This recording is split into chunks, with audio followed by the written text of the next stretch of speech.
गुरुगणाधिपतिभ्यां नमः। करमुगिदु शरवणगे गणपन चरण सारसगे रगी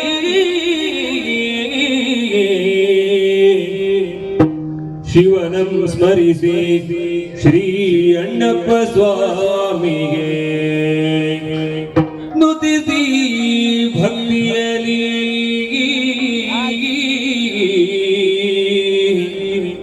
ವರಮುನೀಶ್ವರ ಜಾತು ಕರುಣರೇ ಪರಮ ಸನ್ನಿಧಿಗಭಿನಮಿತಿ ಘನಗುರುಗಳಂಘ್ರಿಗೆ ಮಣಿದು ಹೇಳುವೆ ನೀ ಕಥಾಮೃತವ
ಏನು ಹೊರಟು ಬಂದ ಕಾರ್ಯ ಧಾರಿಣೀಪತಿ ಉಗ್ರಸೇನನು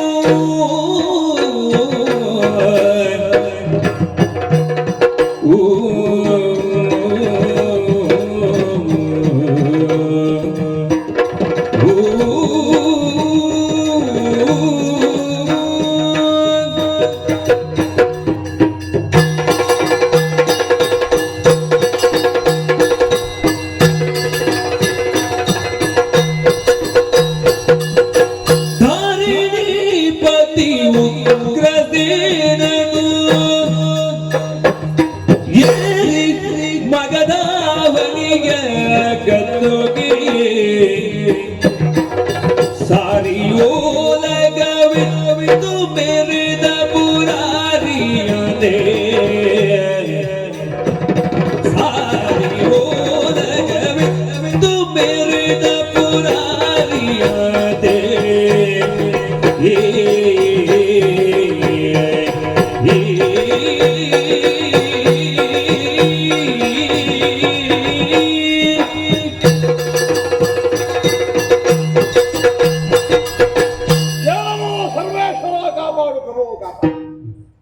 ಮಗಧಾವನೆಯ ಒಡ್ಡೋರಗನ್ನು ಪ್ರವೇಶ ಮಾಡಿದಂತಹ ಈ ಶುಭಗಳಿಗೆ ಪಾಠಗಳೆಲ್ಲ ಬಾಯಿ ತುಂಬಿ ಹೊಗಳಿದರಲ್ಲ. ಪುರಾರಿಯಂತೆ ಮಗಧದ ಸಿಂಹಾಸನವನ್ನೇರಿ ಉಗ್ರಸೇನ ಭೂಪತಿ ಮೆರೆಯುವುದಕ್ಕೆ ತೊಡಗಿದ ಪರಮೇಶ್ವರ ದೇವರು ಎಲ್ಲಿ ನಾನೆಲ್ಲಿ ನನಗೆ ಗೊತ್ತಿಲ್ಲ. ಸ್ವರೂಪ ಜ್ಞಾನ ಚೆನ್ನಾಗಿಯೇ ಇದೆ. ಆದರೆ ಅವರು ಹಾಗೆ ಹೇಳಿದ್ದೇನು, ಲೋಕದ ಸಮತೋಲನವನ್ನು ಕಾಯುವಂತಹ ಕಾರ್ಯ ಪರಮೇಶ್ವರ ದೇವರಿಗೆ. ಲಯಕಾರಕಂದ್ರೆ ಒಟ್ಟು ಕೊಲ್ಲುವುದು ಅಂತ ಅರ್ಥ ಅಲ್ಲ, ಎಲ್ಲಿ ಕೊಲ್ಲಬೇಕು ಎಲ್ಲಿ ಉಳಿಸಬೇಕು ಅಂತ ಚೆನ್ನಾಗಿ ಅವನಿಗೆ ಗೊತ್ತಿದೆ. ಹಾಗಾಗಿ ಆ ರೀತಿಯದ್ದಾದಂತಹ ಸಮತೋಲನವನ್ನು ಕಾಯುವವನಿದ್ದಾನೆ. ಸಮತೋಲನಕ್ಕೆ ಲಯ ಅಂತ ಒಂದು ಹೆಸರು ಇದೆ. ಹಾಗಾಗಿ ಲೋಕದ ಲಯವನ್ನು ಕಾಯುವಂತಹ ಪರಮೇಶ್ವರಂತೆ ಮಗಧಾವನಿಯ ಲಯವನ್ನು ಸಮತೋಲನವನ್ನು ದೊರೆಯಾದಂತಹ ಉಗ್ರಸೇನ ಕಾಯ್ತಾ ಇದ್ದಾನೆ. ನಮಗೆ ಹೆಸರು ನಮ್ಮ ತೀರ್ಥರೂಪರು ಇಟ್ಟದ್ದು ಉಗ್ರಸೇನ ಅಂತ. ನಾನು ಒಟ್ಟಿಗೆ ಉಗ್ರನಾಗಿದ್ದೇನೆ. ನಾನು ಶಾಂತ ಸ್ವರೂಪಿಯಾಗಿ ಕಾಲ ಕಳೆಯುವುದಿಲ್ವೇ? ಉಗ್ರ ಅಂತ ಶಿವನಿಗೂ ಒಂದು ಹೆಸರುಂಟು. ಯಾಕೆ ಉಗ್ರ? ದೌಷ್ಟ್ಯವನ್ನು ಸಂಹರಿಸುವಲ್ಲಿ, ದುಷ್ಟರನ್ನು ನಾಶಪಡಿಸುವಲ್ಲಿ ಅವನು ಉಗ್ರನಾಗಿಯೇ ಇರ್ತಾನೆ. ಹಾಗಾಗಿ ಉಗ್ರತೆ ಬೇಕು, ಎಲ್ಲಿ ದೌಷ್ಟ್ಯವನ್ನು ನಾವು ನಾಶಪಡಿಸುವಲ್ಲಿ ಬೇಕು. ಪ್ರಜೆಗಳನ್ನು ಬರೆಯುವಲ್ಲಿ ಶಾಂತನಾಗಿಯೇ ವ್ಯವಹಾರ ಮಾಡ್ತಾ ಇದ್ದೇನೆ ನಾನು. ಮಗಧ ಅಂದ್ರೆ ಸಾಮಾನ್ಯವಾದದ್ದೇ. ಎಂತೆಂತಹ ಪ್ರವೃತ್ತಿಗಳು ಹುಟ್ಟಿ ಆಳಿ ಬಾಳಿ ಕೀರ್ತಿಯನ್ನು ಸಂಪಾದಿಸಿದಂತಹ ಪ್ರದೇಶವಿದೆ.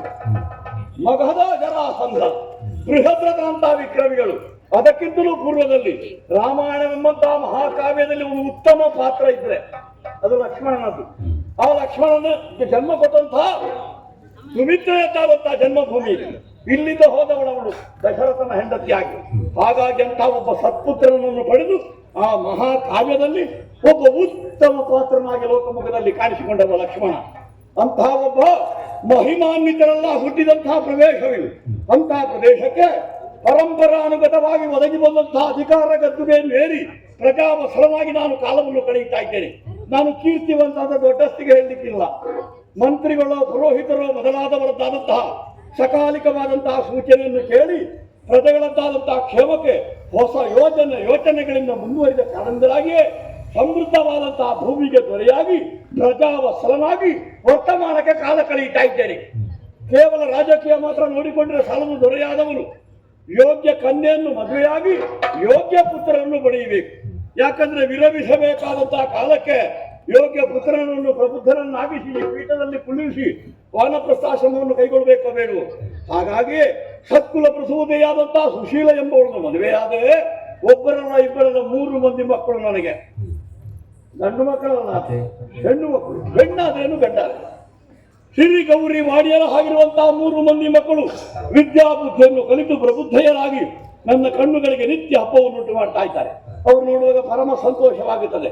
ಹೀಗೆ ಆಳ್ವಿಕೆ ಮಾಡುತ್ತಾ ಇದ್ದ ಹಾಗೆ ಮಂತ್ರಿಗಳು ಮೊನ್ನೆ ಎಚ್ಚರಿಸಿದ್ರಲ್ಲ, ಪ್ರಭು ನಿನಗೆ 60 ಆಯ್ತು ಅಂತ ಹೇಳಿದ್ರಲ್ಲ.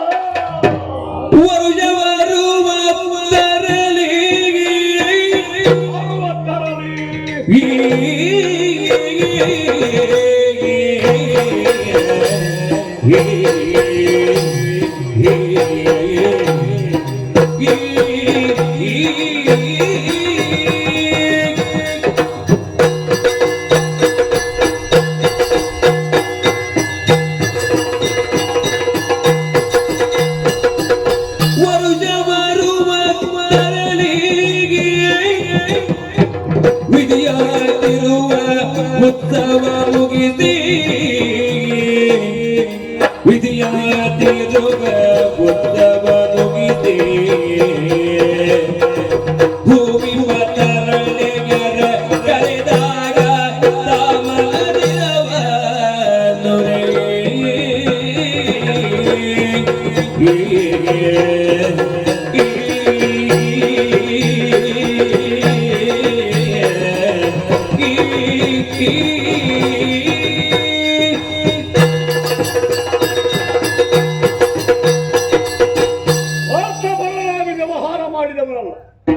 ಪ್ರಜಾಕ್ಷೇಮವನ್ನೇ ಲಕ್ಷ್ಯವನ್ನಾಗಿರಿಸಿಕೊಂಡು ದುಡಿದ ಕಾರಣದಿಂದಾಗಿ ನನಗೆ ಬಂದ ವಯಸ್ಸು ನನಗೆ ಗೊತ್ತಾಗಲಿಲ್ಲ. ನನ್ನ ಜೊತೆಗಿರುವವರು ಎಚ್ಚರಿಸಬೇಕಾದಂತಹ ಸ್ಥಿತಿ ಬಂದು ಹೋಯಿತು. 60 ದೊಡ್ಡದಲ್ಲಪ್ಪ.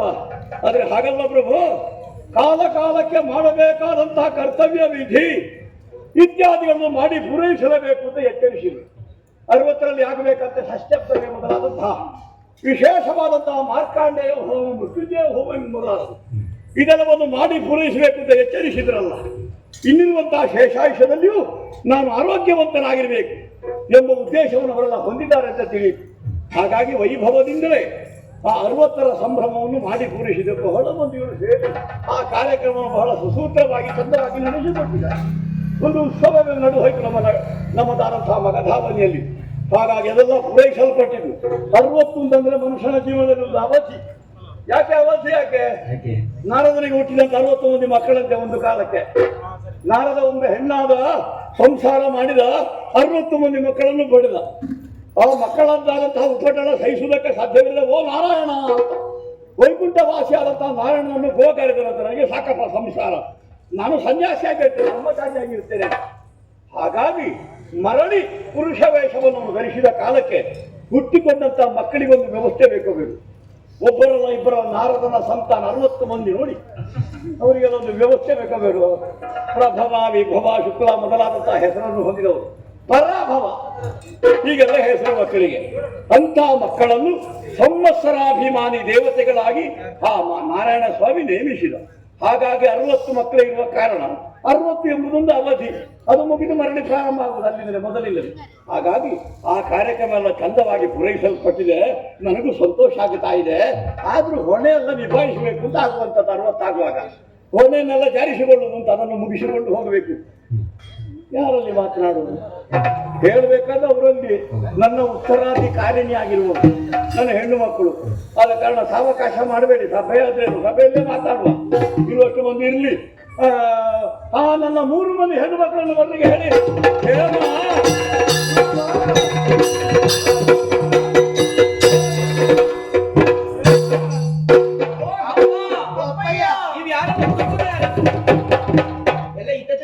ಹಾಕ್ತೀರಾ ಅಂತ ನೀವೀಗ ಎಂತದ್ದೇ ಮತ್ತೆ ಏನು ಅಲ್ಲಿ ಹೋಗಿ ಏನು ಮಾಡ್ತಾ ಇದ್ದೀರಿ? ನಾನು ಆ ದ್ವಾರದಲ್ಲಿ ಕರೆಯುವುದು, ನೀವು ಈ ದ್ವಾರದಲ್ಲಿ ಬಂದದ್ದ. ಮತ್ತೆ ಸಂತೋಷ ಆಯ್ತು, ಪರಮ ಸಂತೋಷ ಆಯ್ತು ನನಗೆ. ಮೂರನ್ನು ನೋಡುವಾಗ ಸಿರಿ ಗೌರಿ ವಾಣಿಯರ ಹಾಗೆ 3 ಮಂದಿ ಹೆಣ್ಣು ಮಕ್ಕಳು, 3 ಮೂರ್ತಿಗಳಿಗೆ ಸ್ಫೂರ್ತಿಯ ಸಲಹೆಯಾಗಿರುವಂತವರು 3 ಮಂದಿ. ಹಾಗಾಗಿ ಶಕ್ತಿ ಸ್ವರೂಪಿಣಿಯರ ಹಾಗೆ ನನ್ನ ಮನಸ್ಸಿಗೆ ಆನಂದ ಕೊಟ್ಟು ನನ್ನದಾದಂತ ಅರಮನೆಯನ್ನು ತುಂಬಿ ನಿತ್ಯ ನನಗೆ ಉತ್ಸವದ ಹಾಗೆ ಒಂದು ಜೀವನ ಸಾಗಿಸುವುದಕ್ಕೆ ನೀವು ಕಾರಣರಾಗಿದ್ದೀವಿ. ಹಾಗಾಗಿ ಕರೆದ ಏನಮ್ಮ ಏನು ಕೆಲಸದಲ್ಲಿ ಅಲ್ಲ ಅಭ್ಯಾಸ ಮಾಡ್ತಾ ಇದೆಯಾ? ಭರತನಾಟ್ಯ ಬೇಕು ಕಲಿತೇನೆ ಅಂತ ಹೇಳಿದ್ರು. ಹೌದು, ಅದು ಇನ್ನೂ ಅಭ್ಯಾಸ ಮಾಡ್ತಾ ಇದ್ವಿ. ಕಲಿತು ಮುಗಿಲಿಕ್ಕುಂಟ? ಅದು ಮುಗಿಲಿಕ್ಕಿಲ್ಲ. ತೊಡಕಾಯ್ತಾ? ಇಲ್ಲಪ್ಪ, ನೀವಿರುವಾಗ ತೊಡಕ. ನೀನು ಯಾವ ರಾಗದ ಪಾಠದಲ್ಲಿ ಕಲ್ಯಾಣಿಯ ಕಾಂಬೋದಿಯ ಕೇದಾರ ಭೈರವ್ಯ ಸಿಂಧು ಭೈರವ್ಯ ನಟ ಭೈರವ್ಯ ಕಲ್ಯಾಣ ರಾಗವನ್ನು ಹಾಡ್ಬೇಕಾದ್ರೆ ತಯಾರಾಗಿದ್ದೆ, ಅವಾಗ ಹಾಡಿ ಆಗಿದ್ದಲ್ಲ. ಆಯ್ತಪ್ಪ. ಏನಮ್ಮ ಜನಕ ಕರೆಸಿದೆ ತಗೆದಾದ ಲೋಕವಿಖ್ಯಾತ, ಕರೆಸಿದೆ ತಗೆದಾದ ಲೋಕವಿಖ್ಯಾತ, ಲೋಕವಿಖ್ಯಾತ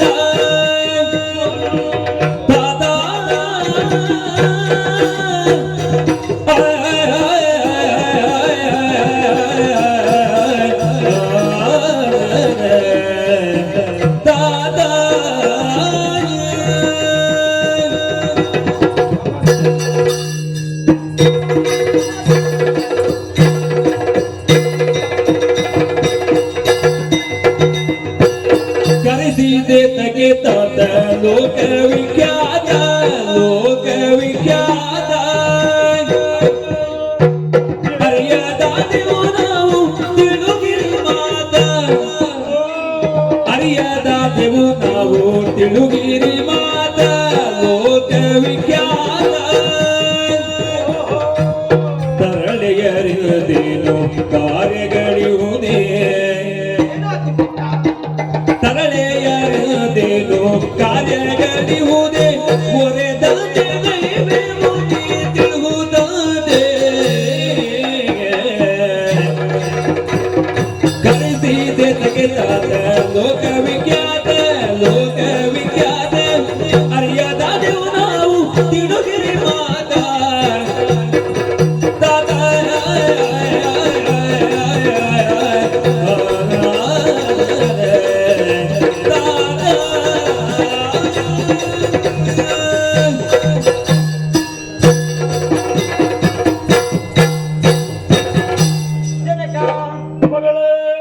ವಂದಿಸಿಕೊಂಡಿದ್ದೇನೆ. ಒಂದು ಬಾರಿ ವಂದಿಸಿದ್ರೆ ಸಾಕು ಮಗ. ನಿಮಗೆ ಎಷ್ಟು ಬಾರಿ ವಂದಿಸಿದ್ರು ನನಗೆ ಸಾಕು ಅಂತ ಆಗುವುದಿಲ್ಲ ಅಪ್ಪಯ್ಯ. ಹಾಗೆ ತೋರ್ತದ ನಿನಗೆ ಎಲ್ಲಿಯಾದ್ರೂ? ಹೌದು, ಅಪ್ಪನಿಗೆ 1 ಸಲ ನಮಸ್ಕಾರ ಮಾಡಿದ್ರೆ ಬೇಸರ ಆಗುತ್ತದೆ, ಒಂದು 10 ಸಲ ಆದ್ರೂ ನಮಸ್ಕರಿಸಬೇಕು. ಬೇಸರ ಅಂತಲ್ಲ.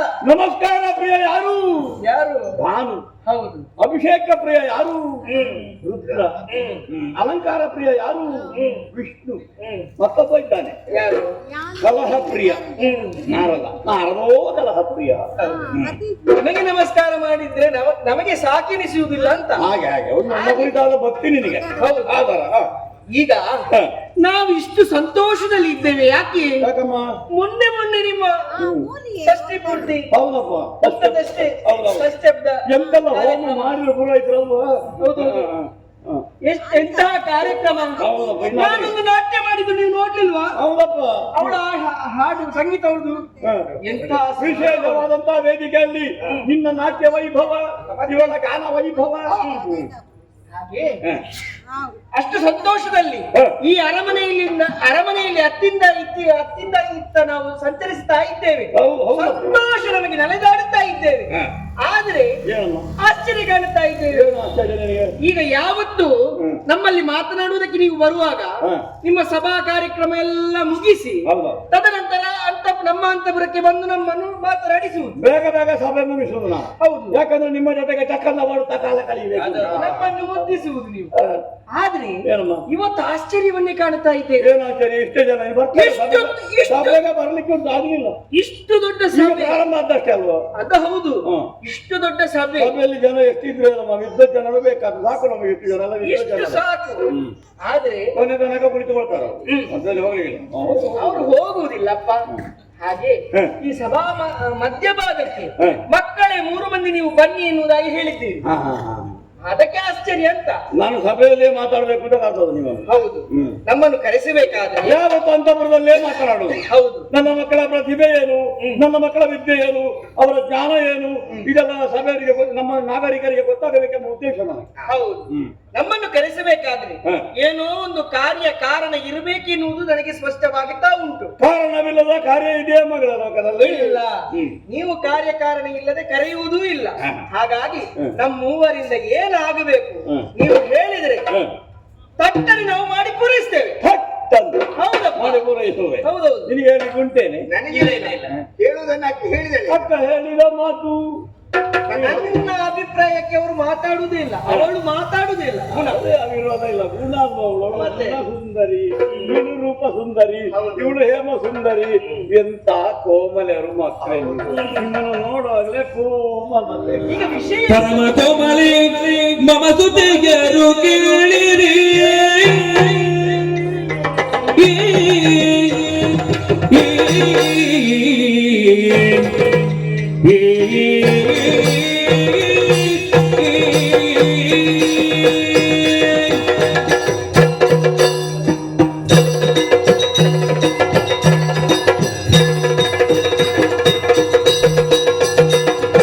ಪರಮ ಕೋಮಲೆ ಮಮ ಸುತೆಗೆರು ಕೇಳಿರಿ. ಭರಿತವಾದುದು ಪ್ರಾಯವು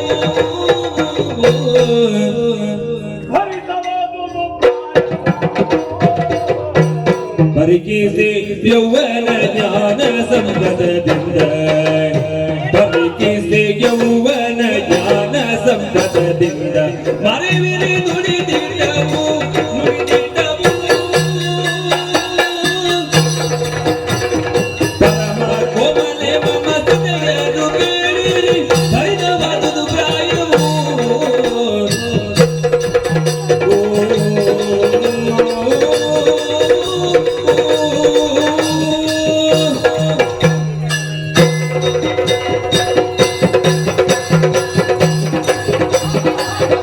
ಮುಗಿಸಲ್ಲಿಗೆ ಯಾಕೆ ನಿಲ್ಲಿಸಿದ ತನಗೆ? ಹ? ಅಯ್ಯ 60 ಆದ್ರೂ ನಿಮಗೆ 60 ಆಗಿದೆ ಅಂತ ಗೊತ್ತೇ ಆಗುದಿಲ್ಲ. ಅದೇ ಸುಮ್ಮನೆ ಹೋಗೋದು ಹಾಕಿಲ್ಲ. ನನಗೆ ಗೊತ್ತಾಗುತ್ತದೆ. ನಮ್ಮ ಕಷ್ಟ ನಮಗೆಲ್ಲ. ಎಷ್ಟು ಉತ್ಸಾಹ. ನಮಗೆ ಗೊತ್ತಾಗುದಿಲ್ಲ ನಿಮ್ಮ ನನಗೆ ಉತ್ಸಾಹ. ಹೌದೌದು. ನೀವು ಮುಂದೆ ಬಂದ್ರೆ ಉತ್ಸಾಹವೇ. ಹಾಗೆ ಕುಣಿತಾ ಇರಬೇಕು ಅಂತ ಆಗುತ್ತೆ. ನಿಮ್ಮನ್ನು ಜೊತೆ ಸೇರಿಸಿ ಕುಣಿಬೇಕು ಅಂತ ಆಗುತ್ತದೆ ನನಗೆ. ಒಂದು ಗುಂಪು ಕುಣಿತ, ಒಂದು ಗುಂಪು ಭಜನೆ ಅಂತ ಉಂಟು. ಹಾಗೆ ಆಗಲಿ ದೊಡ್ಡದಲ್ಲ. ನಾನು ಹೆಚ್ಚು ಕುಣಿದ್ದೇನೆ. ಹೌದು ಹೌದು. ನಮ್ಮನ್ನು ನೋಡಿ ನಿಮ್ಮನ್ನು ನೋಡಿ ಆನಂದ ಆಯ್ತು ನನಗೆ.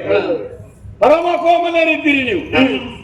ನೀವು ನಿಮ್ಮ ಶೈಶವ ಅಲ್ವಲ್ಲ, ಬಾಲ್ಯ ಅಲ್ವಲ್ಲ, ಯೌವನ.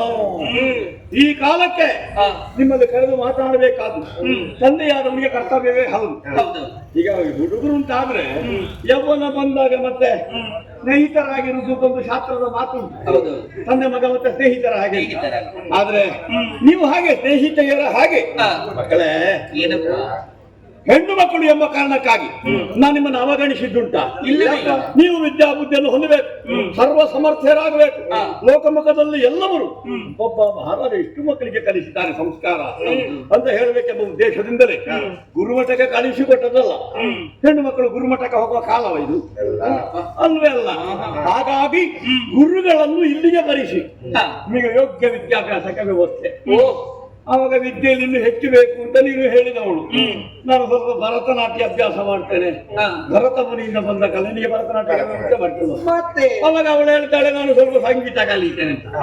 ಅದಕ್ಕೂ ವ್ಯವಸ್ಥೆ ಮಾಡಿ ಎಲ್ಲ ನೀನು ಗುಡಿ ಕೈಗಾರಿಕೆ ಇತ್ಯಾದಿ ಇತ್ಯಾದಿ ಇತ್ಯಾದಿ ಎಲ್ಲ ಕಲಿತವಳು. ಹಾಗಾಗಿ ಒಬ್ಬೊಬ್ಬರಲ್ಲಿಯೂ ಕೇವಲ ಸಂಸ್ಕಾರಯುತವಾದಂತಹ ಜ್ಞಾನ ಹೊಂದುವಂತಹ ವಿದ್ಯೆ ಮಾತ್ರವಲ್ಲ, ಅದಕ್ಕೆ ಬೇಕಾದಂತಹ ಸಂವಾದಿ ಆಗಿರುವಂತಹ ಭರತನಾಟ್ಯವೋ ಸಂಗೀತ ಕಲೆ ಇದನ್ನು ಹೊಂದಿ ನೀವು ಕಾಲ ಕಳೀತಾ ಇದ್ದೀವಿ. ನನಗೆ ಸಂತೋಷ ಆಗದೆ ಇದೀತ. ಮತ್ತೆ ಇಷ್ಟೆಲ್ಲವನ್ನು ಪಡೆದ ಕಾಲಕ್ಕೆ ಹೆಣ್ಣು ಮಕ್ಕಳು ಪ್ರಬುದ್ಧರಾಗುವಂಥದ್ದು, ಯೌವನ ಬರುವಾಗ ಪ್ರಬುದ್ಧರು, ಜೊತೆಗೆ ಭವಿತವ್ಯದ ಕುರಿತಾದಂತಹ ಚಿಂತನೆ ವಿಚಾರಗಳು ಚಿತ್ತದಲ್ಲಿ ಬರುವಂಥದ್ದು ಸಹಜವಾಗಿರುವಂಥದ್ದು. ನಾನು ಕಳಿಸಿಕೊಡುವಾಗ ಹೇಳಿಲ್ವ ನಿಮಗೆ, ಓದು ತಿಳಿವಿಂಗಾಗಿ, ಓದು ಸಂತಸಕ್ಕಾಗಿ, ಓದು ಸಾಹಿತ್ಯ ಸಾಗರವನ್ನು ಅರಿತು ಕುಂಬುದಕ್ಕಾಗಿ ಓದುತ್ತಾ ಓದುತ್ತಾ ಜಾಣರಾಗಿರಿ ಮಕ್ಕಳೇ ಅಂತ ಹೇಳ್ತು ನಾನು. ನೀವು ಎಷ್ಟು ಬೇಗ ಕಲಿತೀರಿ? ಗುರುಗಳು ಅದನ್ನೇ ಹೇಳ್ತಾ ಇದ್ರು. ಏನಂತ? ನಾವು ನಿಮ್ಮ ಅಪ್ಪನನ್ನೇ ನೀವು ಮೀರಿಸ್ತಾ ಇದ್ದೀರಿ ಅಂತೇಳಿ. ಆಗ ನನಗೆ ಅದು ಬೇಕಾದ್ದು. ಗುರುಗಳನ್ನು ಸೋಲಿಸುವುದಂದ್ರೆ ಹೇಗೆ? ಯುದ್ಧ ಮಾಡಿ ಸೋಲಿಸುವುದಲ್ಲ, ಗುರುಗಳ ಮನ ಗೆಲ್ಲುವುದು. ತಂದೆಯನ್ನು ಸೋಲಿಸಿದ ಮಗ ಅಂದ್ರೆ ಹೇಗೆ? ತಂದೆಯನ್ನು ಹೊಡೆದು ಉರುಳಿಸಿ ಮಗ ಆಗಲ್ಲ, ತಂದೆಯ ಚಿತ್ತವನ್ನು ಗೆಲ್ಲುವಂತದ್ದು. ಹಾಗಾಗಿ ನನಗೆ ಗುರುಗಳು ಹೇಳಿದ್ರು, ನೀನು ದೀರ್ಘಕಾಲ ಅಭ್ಯಾಸ ಮಾಡಿದಂತಹ ವಿದ್ಯೆಗಳನ್ನೆಲ್ಲ ನಿನ್ನ ಮಕ್ಕಳು ಕೇವಲ ಕೆಲವು ದಿವಸಗಳಲ್ಲಿ ಅಭ್ಯಾಸ ಮಾಡಿದ್ದಾರೆ. ಸುದ್ದಿ ಬಂತು ನಿಮಗೂ. ಹೌದಪ್ಪ, ಎಂತ ಜಾಣೆಯರು. ಹಾಗಾಗಿ ನನಗೆ ಸಂತೋಷ ಆಯ್ತು. ಇನ್ನು ನಾಳೆಯಿಂದ ನಾನು ಬರಬೇಕಾದ ಅಗತ್ಯ ಇಲ್ಲ ಅಂತ ಹೇಳಿ ಗುರುಗಳು ಹೊರಟು ಹೋದದ್ದು. ಕೈ ತುಂಬ ಬಾಜಿ ಕೊಟ್ಟಿದ್ದೇವೆ. ಹಾಗಾಗಿ ಪ್ರಬುದ್ಧರಾದಂತಹ ನೀವು ಯೋಚಿಸುವಂತಹ ವಿಚಾರದ ಬಗ್ಗೆ ಚಿಂತಿಸುವಂತಹ ಕಾಲ ಬಂದಿದೆ. ಹಾಗಾಗಿ ಒಂದು ಪ್ರಶ್ನೆ ಕೇಳಿ ಯೋಗ್ಯ ಉತ್ತರ ಪಡೆಯೋಣ ಅಂತ ನಿಮ್ಮನ್ನು ನಾನು ಸಭೆಗೆ ಬರೀಸಿದ್ದೀನಿ. ಈಗ ಪ್ರಶ್ನೆ ಹೇಳ್ತೀರಾ? ಹೌದಪ್ಪ. ಏನೊಂದು ಹಳೇ ಪ್ರಶ್ನೆಯ ಅಥವಾ ಹೊಸ ಪ್ರಶ್ನೆಯು? ಅದು ಹಳತ್ತು ಹೌದು, ಹೊಸತ್ತು ಹೌದು. ಹೌದಾ? ಹೌದು, ಎರಡು ಹೌದು. ನಿಮ್ಮನ್ನು ಸಭೆಯಲ್ಲಿ ಕೇಳುವುದು ಯಾಕೆ? ಸಭೆಯಲ್ಲಿದ್ದಂತ ನಮ್ಮವರಿಗೂ ತಿಳಿಬೇಕು, ಪ್ರಜೆಗಳಿಗೆ. ಮಹಾರಾಜ ಹೆಣ್ಣು ಮಕ್ಕಳಂತ ಅವಗಣನೆ ಮಾಡಲಿಲ್ಲ, ಅವರಿಗೆ ಬೇಕಾದಷ್ಟನ್ನು ಒದಗಿಸಿಕೊಟ್ಟಿದ್ದಾನೆ. ಹಾಗಾಗಿ ರಾಜನ ಮಕ್ಕಳು ಗೌರವ, ಮಕ್ಕಳ ಮಕ್ಕಳು ಅವರಿಗೆ ಆತರ ಗೌರವ ಬರಬೇಕು. ಹಾಗಾಗಿ ಕೇಳುವಂತದ್ದಿಷ್ಟೇ, ಇಲ್ಲಿಯವರೆಗೆ ನನ್ನದಾದಂತಹ ಅಧೀನದಲ್ಲಿ ನನ್ನ ಕೈ ಕೆಳಗೆ ನನ್ನ ಅಂಕೆಯ ಒಳಗಿದ್ದುಕೊಂಡು ವ್ಯವಹಾರ ಮಾಡಿದಂತಹ ನೀವು ಇನ್ನಿಲ್ಲೇ ಇರ್ತೀರಾ? ಹಾಗಲ್ಲ, ನಿಮ್ಮನ್ನು ಬಿಟ್ಟು ಹೇಗೆ ನಾವು ಹೋಗುದು? ನಾವು ಹೋಗುದು ಹಾಗಲ್ಲ ಕಂದ. ಹಾಗೆ ಕಣ್ಣೀರು ಸುರಿಸಬೇಡ. ನನಗೂ ದುಃಖ ಬರ್ತದೆ. ನನಗೆ ಎಷ್ಟು ದುಃಖ ಆಗ್ತದೆ ಗೊತ್ತುಂಟ? ಮಕ್ಕಳು ಇಷ್ಟೆಲ್ಲ ಬೆಳೆದು ನಿಂತು ಇಷ್ಟೆಲ್ಲ ಕಲಿತ ಕಾಲಕ್ಕೆ ಇದನ್ನು ನೋಡ್ಲಿಕ್ಕೆ ನಾನು ಒಬ್ಬನೇ ಹೇಳಿದೆ. ಅಯ್ಯೋ, ನೀವು ಆಳಬೇಡಿ, ನೀವು ಹತ್ರ ನನಗೂ ಅಳು ಬರ್ತದೆ. ಅವಳಾಗ ಅಲ್ಲಿ ಮೇಲೆ ಹೋಗಿದ್ದಾಳೆ ನನ್ನನ್ನು ಬಿಟ್ಟು. ನಾನು ಅವರನ್ನ ನೋಡ್ಲೇ ಇಲ್ಲ. ನಿನ್ನನ್ನು ಹೆತ್ತ ಮೇಲೆ ಅವಳು ಹೊರಟು ಹೋದದ್ದೆ. ಹಾಗಾಗಿ ಅವಳು ಇರ್ತಿದ್ರೆ ಎಷ್ಟು ಸಂತೋಷ ಪಡ್ತಿದ್ಲು ನೋಡಿ. ಅವಳು ನೋಡಿ ಬೇಡವೆ? ಅವಳು ನೋಡಿ, ಅವಳಾದ್ರೂ ನೋಡ್ಲಿ, ನಾನ್ ನೋಡ್ಲಿಲ್ವ ಅವನನ್ನು? ಹೌದಪ್ಪ, ಇವಳಿಗೆ ನನಗೆ ಎಷ್ಟು ಬೇಸರ ಆಗ್ತದೆ. ಬೇಡ ಚಿನ್ನ ಬಂಗಾರಿ, ಬೇಡ. ಮೊದಲೇ ಸಣ್ಣ ಸಣ್ಣ ವಿಷಯಕ್ಕೆ ಅಳ್ತಾಳೆ ಅವಳು. ನೀವು ಈ ವಿಷಯ ನೀವು ನೆನಪಡಿದ್ರೆ ನನಗೆ ಕಷ್ಟ ಆಗೋದು. ನೀನು ನೆನಪಡಿದ್ರೆ ನನಗೆ ಕಷ್ಟ ಆಗ್ತದೆ. ಹಾಗಾಗಿ ಇನ್ನು ಅದನ್ನು ನೆನಪಿಸುವುದಿಲ್ಲ, ಬಿಟ್ಟು ಬಿಡು. ಹಾಗಾಗಿ ಬೆಳೆದು ನಿಂತಿದ್ದೀರಿ. ನನ್ನ ಅಂಕೆ ಒಳಗಿದ್ದು ನೀವು ವ್ಯವಹರಿಸಿದವಳು ನಾಳೆನ ದಿವಸ ಯೋಗ್ಯನಾದಂತಹ ಪತಿಯ ಕರ ಹಿಡಿದು ಅವನ ಮನೆ ಸೇರಿ ಕಾಲವನ್ನು ಕಳೀಬೇಕಾದ ನಿಜ, ಹೌದಲ್ವಾ? ಹಾಗಾಗಿ ಒಂದು ಪ್ರಶ್ನೆ ನನಗೆ ತೋರಿದು ಮನಸ್ಸನ್ನು ಕೇಳಿ ನೋಡುವ ಅಂತ. ಯೋಗ್ಯ ಉತ್ತರ ಕೊಡ್ತೀರೆಂಬ ನಿರೀಕ್ಷೆ ನನಗುಂಟು.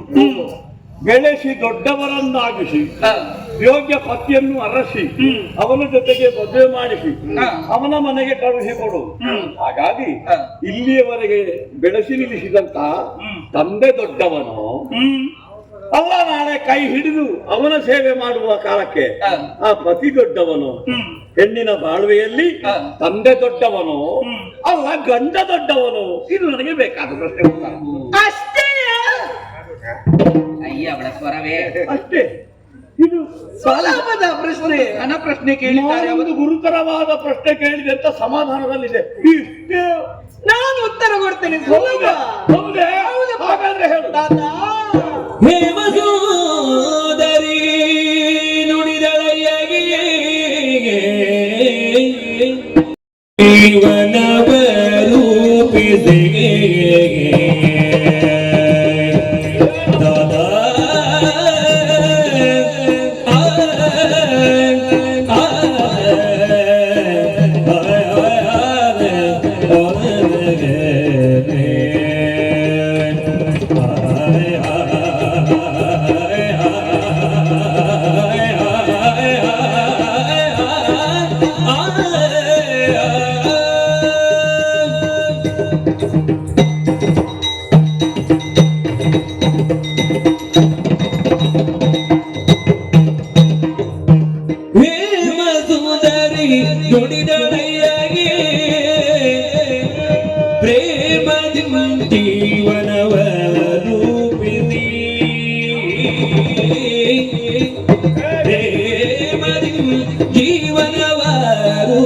ರೂಪಿಸಿ ವ್ಯೋಮದಾತನದಾದ ಮಾಯನು ಭೂಮಿಯೊಳಗೆ ವ್ಯೋಮದಾತನಿದಾತ ಮಾನ್ಯನು ಭೂಮಿಯೊಳಗೆ ತಾತಾದ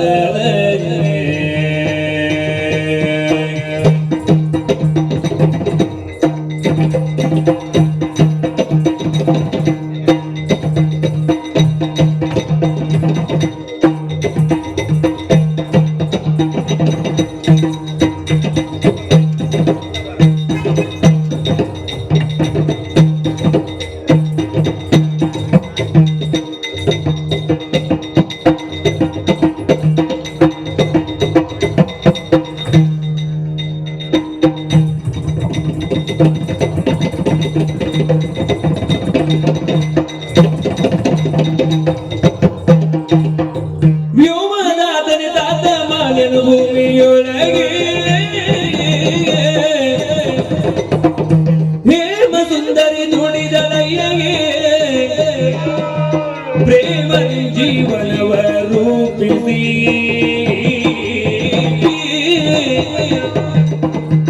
ವ್ಯೋಮನಾಥನಿದಾತ ಮಾನ್ಯನು ಭೂಮಿಯೊಳಗೆ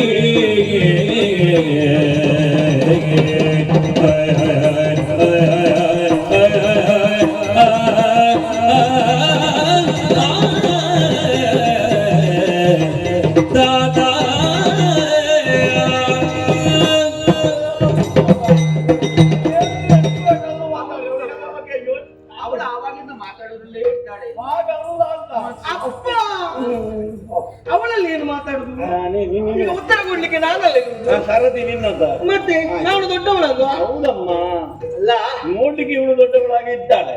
ಯಾಕೆ ಅಲ್ಲ ಇವಳೊಂದು ಕೊನೆಯವಳಲ್ವಾ? ಹಾ. ನಾವು ತಿನ್ನದನ್ನು ಅವಳಿಗೆ ಕೊಡುದು. ನಾವು ಪ್ರೀತಿಯಿಂದ ತಾಯಿಯನ್ನು ನೋಡ್ಲಿಲ್ಲ. ನೀನು ಹಾಗೆ ಹೇಳಿದ್ರೆ ಉಳಿದವರೆಲ್ಲ ಹೇಳಿದ್ರು ರಾಜಕುಮಾರಿಯರಿಗೆ ತಿನ್ನುವುದಕ್ಕೆ ಇಲ್ಲ ಅಂತ. ಮತ್ತೆ ನೀನು ತಿನ್ನುವುದನ್ನೆಲ್ಲ ಪ್ರೀತಿ ಪ್ರೀತಿ ಅಷ್ಟು ನನಗೆ ಕಡಿಮೆ ಆಗಿದೆ ಅಂತ ಅಲ್ಲ, ನನ್ನ ಪ್ರೀತಿಯ ತುತ್ತನ್ನು ಅವಳಿಗೆ ಕೊಟ್ಟಿದ್ದೆ. ಹೌದಪ್ಪ. ಅವಳು ಪಾಪ ತುಂಬಾ ಬೆಳಿಲಿಲ್ಲ ಅಷ್ಟೇ. ಯಾರು ಹೇಳಿದ್ರು ಬೆಳೀಲಿಲ್ಲ ಅಂತ? ದೇಹದಲ್ಲಿ ಹೇಳಿದ್ದು. ಅವಳ ಜ್ಞಾನ ಈಗ ಗೊತ್ತಾಗುತ್ತದೆ. ಬೆಳೀಬೇಕಾದ್ದು ಜ್ಞಾನದಿಂದ. ಹೌದು, ದೇಹ ಬೆಳೆದಲ್ಲ. ಹೌದು. ಅಯ್ಯ, ನೀವು ಯಾವುದೋ ಒಂದು ಘನತರವಾದಂತಹ ಪ್ರಶ್ನೆಯನ್ನು ಕೇಳ್ತೀರಿ. ಇವಳ ಪ್ರಕೃತಿ ಅಮ್ಮನದ್ದು. ಹೌದಾ? ಅಮ್ಮ ಸ್ವಲ್ಪ ಹೀಗಿತ್ತು. ನಾನು ನೋಡ್ಲಿಲ್ಲ ಅಲ್ವಾ? ನೀನು ನನ್ನ ಹಾಗೆ ಸ್ವಲ್ಪ ಎತ್ತ. ನೀವು ಪದೇ ಪದೇ ಅಮ್ಮನ ನೆನಪು ಮಾಡಿದರೆ ನನಗೆ ಆಗುದಿಲ್ಲ. ಆಯ್ತಾಯ್ತು, ಬಿಟ್ಬಿಡು. ಅಮ್ಮ. ಈಗ ಈ ಪ್ರಶ್ನೆ ಎಷ್ಟು ಸುಲಭ ಅಂದ್ರೆ ಹೌದಾ? ಪ್ರಶ್ನೆ ಸುಲಭವ, ಉತ್ತರ ಸುಲಭ? ಉತ್ತರ ಕೂಡ ಸುಲಭ, ಪ್ರಶ್ನೆಯು ಸುಲಭ.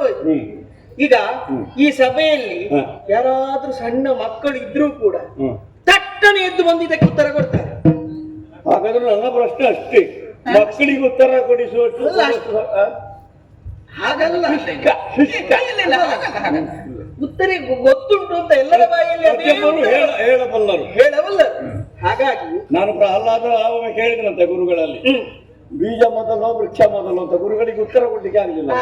ಆ ಪ್ರಶ್ನೆ ಪ್ರಾರಂಭ ಆದದಲ್ಲಿ ಈಗ ಅಂತ ದೊಡ್ಡ ಗಹನದ ಪ್ರಶ್ನೆ ಕೇಳಲಿಲ್ಲ. ಅಂತ ದೊಡ್ಡ ಪ್ರಶ್ನೆ ಅಲ್ಲ. ಈಗ ನಾನು ಅದಕ್ಕೆ ಉತ್ತರವನ್ನು ಕೊಡಬಹುದು. ಈ ಸಭೆಯಲ್ಲಿಯೇ ಉತ್ತರವನ್ನು ಕೊಡ್ಬೇಕಾ? ನೀವು ಅಂತಪುರದೊಳಗೆ ಬಂದ ಮೇಲೆ ಉತ್ತರವನ್ನು ಕೊಟ್ರೆ ಆದೀತ? ನಾನು ಪ್ರಶ್ನೆ ಕೇಳಿದ್ರು ಸಭೆಯಲ್ಲಿ, ಹೌದಲ್ವ? ಹೌದು. ಹಾಗಾದ್ರೆ ಮತ್ತೆ ನೀನು ಅಂತಪುರದಲ್ಲಿ ಕೊಡುವುದು? ಅವರಿಗೆಲ್ಲ ಗೊತ್ತಾದ್ರೆ ಆವಾಗ ಅವರೆಲ್ಲ ಹೇಳ್ತಾರೆ ರಾಜಕುಮಾರಿಗೆ ಉತ್ತರ ಗೊತ್ತಿಲ್ಲ, ಅದಕ್ಕೆ ನಿನ್ನ ಬಗ್ಗೆ ಆಕ್ಷೇಪ ಬರ್ತಾರೆ. ನಿನಗೆ ಗೊತ್ತಿಲ್ಲ, ನಿನಗೆ ಗೊತ್ತಿಲ್ಲ ಅಂತ ಹೇಳಿದ್ರೆ ನಿನಗೆ ಅಪಮಾನ. ಹೌದು. ಹಾಗಾದ್ರೆ ಸಭೆಯಲ್ಲಿ ಹೇಳ್ತೇವೆ, ಓಹೋ ಜನಕ ಅಂದ ಹೆಣ್ಣಾದವಳ ಜೀವನ ಬಾಲ್ಯದಲ್ಲಿ ತಂದೆ ತಾಯಿಗಳ ಅಧೀನ, ಯೌವನದಲ್ಲಿ ಮದುವೆಯಾದ ಬಳಿಕ ಗಂಡನ ಅಧೀನ, ಮುಪ್ಪಿನಲ್ಲಿ ಮಕ್ಕಳ ಅಧೀನ. ಬಾಲ್ಯದಲ್ಲಿ ಹಾಗಾಗಿ ಸ್ತ್ರೀಗೆ ಸ್ವಾತಂತ್ರ್ಯ ಇಲ್ಲ ಅಂತ ಹೇಳಿ. ಹೌದು. ಸ್ವಾತಂತ್ರ್ಯ ಒಟ್ಟು ಸ್ವಾತಂತ್ರ್ಯ ಬಿಡುವುದು ಆಗಲ್ಲ. ಪೂಜನೀಯ ಭಾವನೆಯಿಂದ ಆ ರೀತಿಯ ರಕ್ಷಣೆಯನ್ನು ಕೊಟ್ಟು ಹೆಣ್ಣನ್ನು ಕೊರಿಬೇಕು ಅಂತ ಅರ್ಥ. ಸತ್ಯ. ಈಗ ಬಾಲ್ಯದಲ್ಲಿ ನಮಗೆ ಬೇಕಾದಂತಹ ಜ್ಞಾನವನ್ನು ವಿದ್ಯೆಯನ್ನು ಕೊಡುವವರು ಯಾರು? ತಂದೆ ತಾಯಿ. ಹಾಗೆ ಜನನಿ ತಾನೇ ಮೊದಲ ಗುರುವು. ಹಾಗೆ ನಿಮ್ಮಿಂದಲೇ ಸಂಸ್ಕಾರವನ್ನು, ಶೀಲಗುಣದ ಪಾಠವನ್ನು, ಗುರುವಿನಿಂದ ವಿದ್ಯೆಯನ್ನು ಕಲಿತುಕೊಂಡು ಇಷ್ಟು ಎತ್ತರಕ್ಕೆ ಬೆಳೆದು ನಿಂತಿದ್ದೇವೆ. ಬೇಕಾದದ್ದು ಯಾವುದಕ್ಕೂ ನೀವು ಕೊರತೆ ಮಾಡಿದವರಲ್ಲ. ನೀನು ಮೊದಲೆಲ್ಲ ಇಟ್ಟು ಮಾತಾಡ್ತಿರ್ಲಿಲ್ಲ, ಪಾಠ ಪ್ರಾರಂಭ ಆದ ಮೇಲೆ ಇಟ್ಟು ಮಾತಾಡಿದ್ದೀವಿ. ಎಲ್ಲವನ್ನು ನೀವು ಒದಗಿಸಿ ಕೊಟ್ಟವರಿದ್ದೀರಿ. ಹೆಣ್ಣಿನ ಜೀವನಕ್ಕೆ ನಾನೊಂದು ಉದಾಹರಣೆಯನ್ನು ಕೊಡಬಲ್ಲೆ ಅಪ್ಪ. ಯಾವುದದು? ಈಗ ನಮ್ಮ ಅರಮನೆಯನ್ನು ನೋಡಬಾರದೆ? ಇಷ್ಟು ದೊಡ್ಡದಾದಂತಹ ಸೌಧ. ಈ ಸಲದ ಬಣ್ಣ ಎಲ್ಲ ಸ್ವಲ್ಪ ಬದಲಾವಣೆ ಮಾಡ್ಬೇಕು ಅಂತ ಮೊನ್ನೆ ಹೇಳಿದ ಆಗ್ಲಿಕ್ಕಿಲ್ಲ. ಬೇರೆ ಬಣ್ಣ ಎಲ್ಲ ಕೊಡಿಸಬೇಕು ಅಂತ. ಏನೇ ಇರ್ಲಿ ಅಪ್ಪಯ್ಯ, ಇಷ್ಟು ದೊಡ್ಡ ಸೌಧ, ಸುಂದರ ಸೌಧ. ಹೌದಾ? ಸುಂದರ. ಈ ಸೌಧ ನಿಲ್ಬೇಕಾದ್ರೆ ಮೊದಲಾಗಿ ಪಂಚಾಂಗ ಗಟ್ಟಿ ಬೇಕು. ಪಂಚಾಂಗ ಇಲ್ಲ ಅಂತಾದ್ರೆ ಸೌಧ ಕಟ್ಟುದು ಹೇಗೆ? ಹೌದು, ಅದು ಗಟ್ಟಿ ಬೇಕು. ಗಟ್ಟಿ ಇಲ್ಲದಿದ್ರೆ ಸೌಧ ಎಲ್ಲ ಬಿದ್ದು ಹೋಗುತ್ತದೆ. ಬಿದ್ದು ಹೋಗ್ತದೆ. ಹಾಗಾಗಿ ನಮ್ಮ ಜೀವನದಲ್ಲಿ ಪಂಚಾಂಗ ಭದ್ರ. ಹೌದು, ನಮ್ಮ ಜೀವನದಲ್ಲಿ ಪಂಚಾಂಗ ಸದೃಶನಾಗಿ ಇರುವವರು ನೀವು. ಹಾಗಾಗಿ ಹಾಗಾಗಿ ಇದೊಂದು ಒಳ್ಳೆ ಸೌಧ ಕಾಣ್ತದೆ. ಹೌದು, ಹಾಗಾಗಿ ಈ ಭೂಮಿಯೊಳಗೆ ತಂದೆ ಶ್ರೇಷ್ಠ ಮಾನ್ಯ, ಇದನ್ನು ಈ ಸಭೆಯಲ್ಲಿ ನಾನು ಒಪ್ಪಿಕೊಳ್ಳುತ್ತೇನೆ. ತಂದೆ ಶ್ರೇಷ್ಠ ಅಂತ ಆಯ್ತಪ್ಪ, ನನಗೆ ಅದೇ ಬೇಕಾದ್ದು.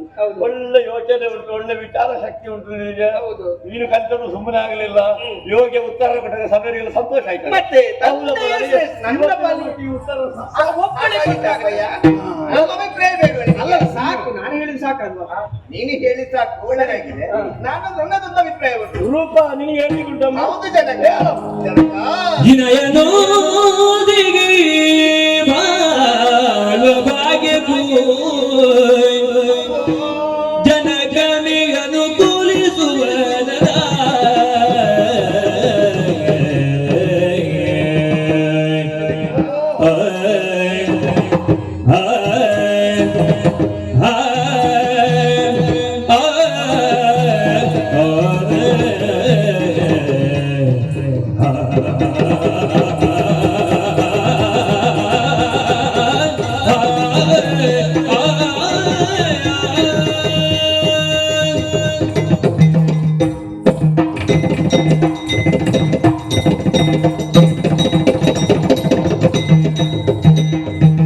ವಿನಯನೊಂದಿಗೆ ಭಾಗ್ಯಕ್ಕೂ ಜನಗಣೆ ಅನುಕೂಲಿಸುವನದ ಜನಗಣೆ ಅನುಕೂಲಿಸುವನದ ಮನುಜ ರೂಪದಿ ಇಳಿದು ಮಾಧವ ದೇವನೈಸಿ ಮನುಜ ರೂಪದಿ ಇಳಿದು ಮಾಧವ ದೇವನೈಸೆ ದೇವನೈಸೆ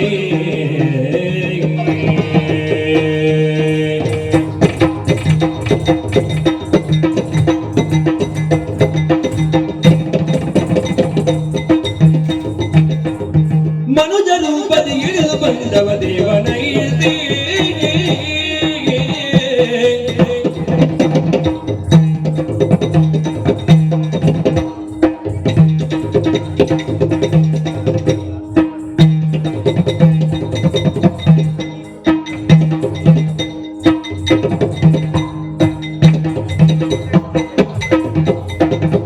ವಿನಯನೊಂದಿಗೆ ಬಾಳುವ ಭಾಗ್ಯನು ಜನಗಣೆಗನು ತೋರಿಸುವನದ ದಾದಾ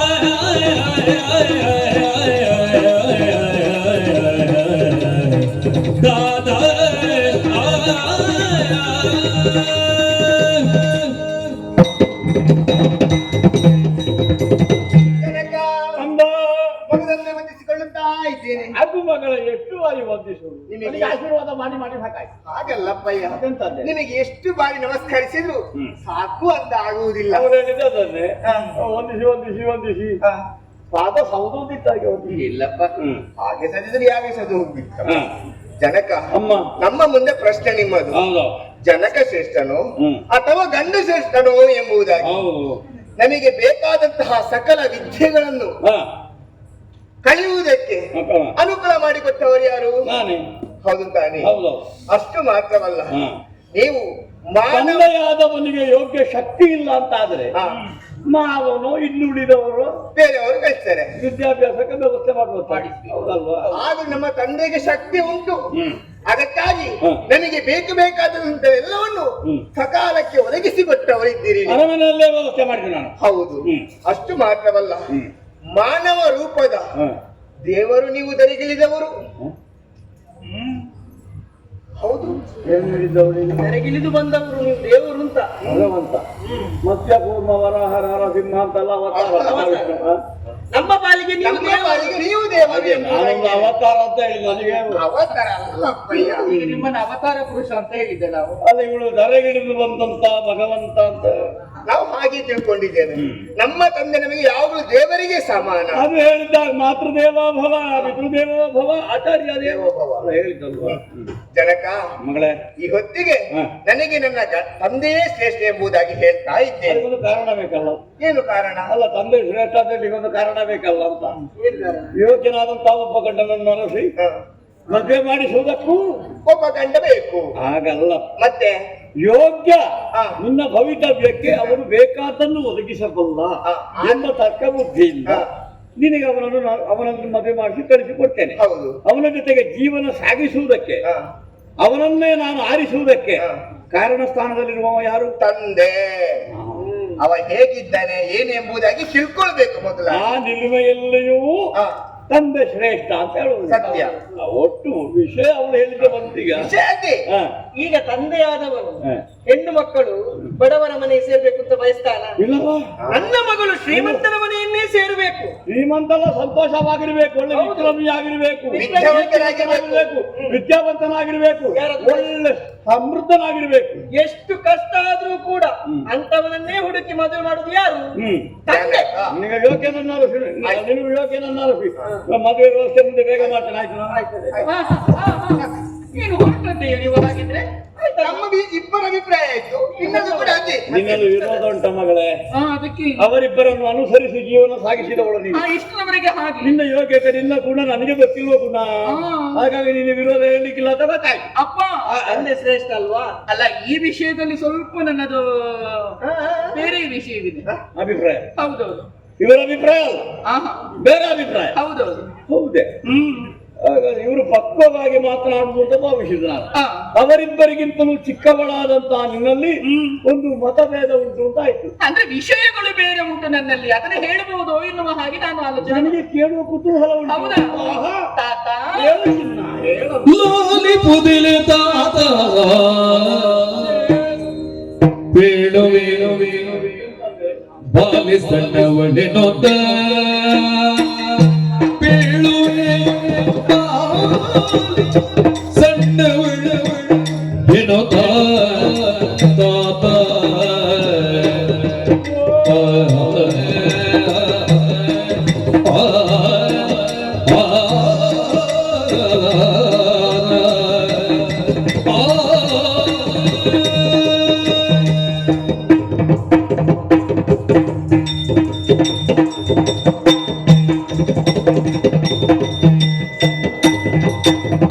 ಲಾಲಿ ಮುದಲಿ ತಾತ ಬೀಳುವೆ ಬಾಲಿ ಸಣ್ಣವಳೆನು ತಾತ ಬೀಳುವೆ ಬಾಲಿ ಸಣ್ಣವಳೆನು ಕೀಳುಗಳೇದಿರು ಕಾಳು ಕೃಪೆಯರು ಕೀಳುಗಳೇದಿರು ಕಾಳು ಕೃಪೆಯರು ದಯಾನಿಧಿ ಕೀಳುಗಳೆದಿರು ಕಾಳು ಕೃಪೆಯರು ದಯಾನಿಧಿ ಲಾಲಿ ಕೂದಲೆ ತಾತ ಲಾಲಿ ಕೂದಲೆ ತಾತ ಬೇಳುವೆ ಬಾಲೆ ಬಾಲೆ ಸಣ್ಣ ಸಣ್ಣ ಸಣ್ಣ ಏನೋ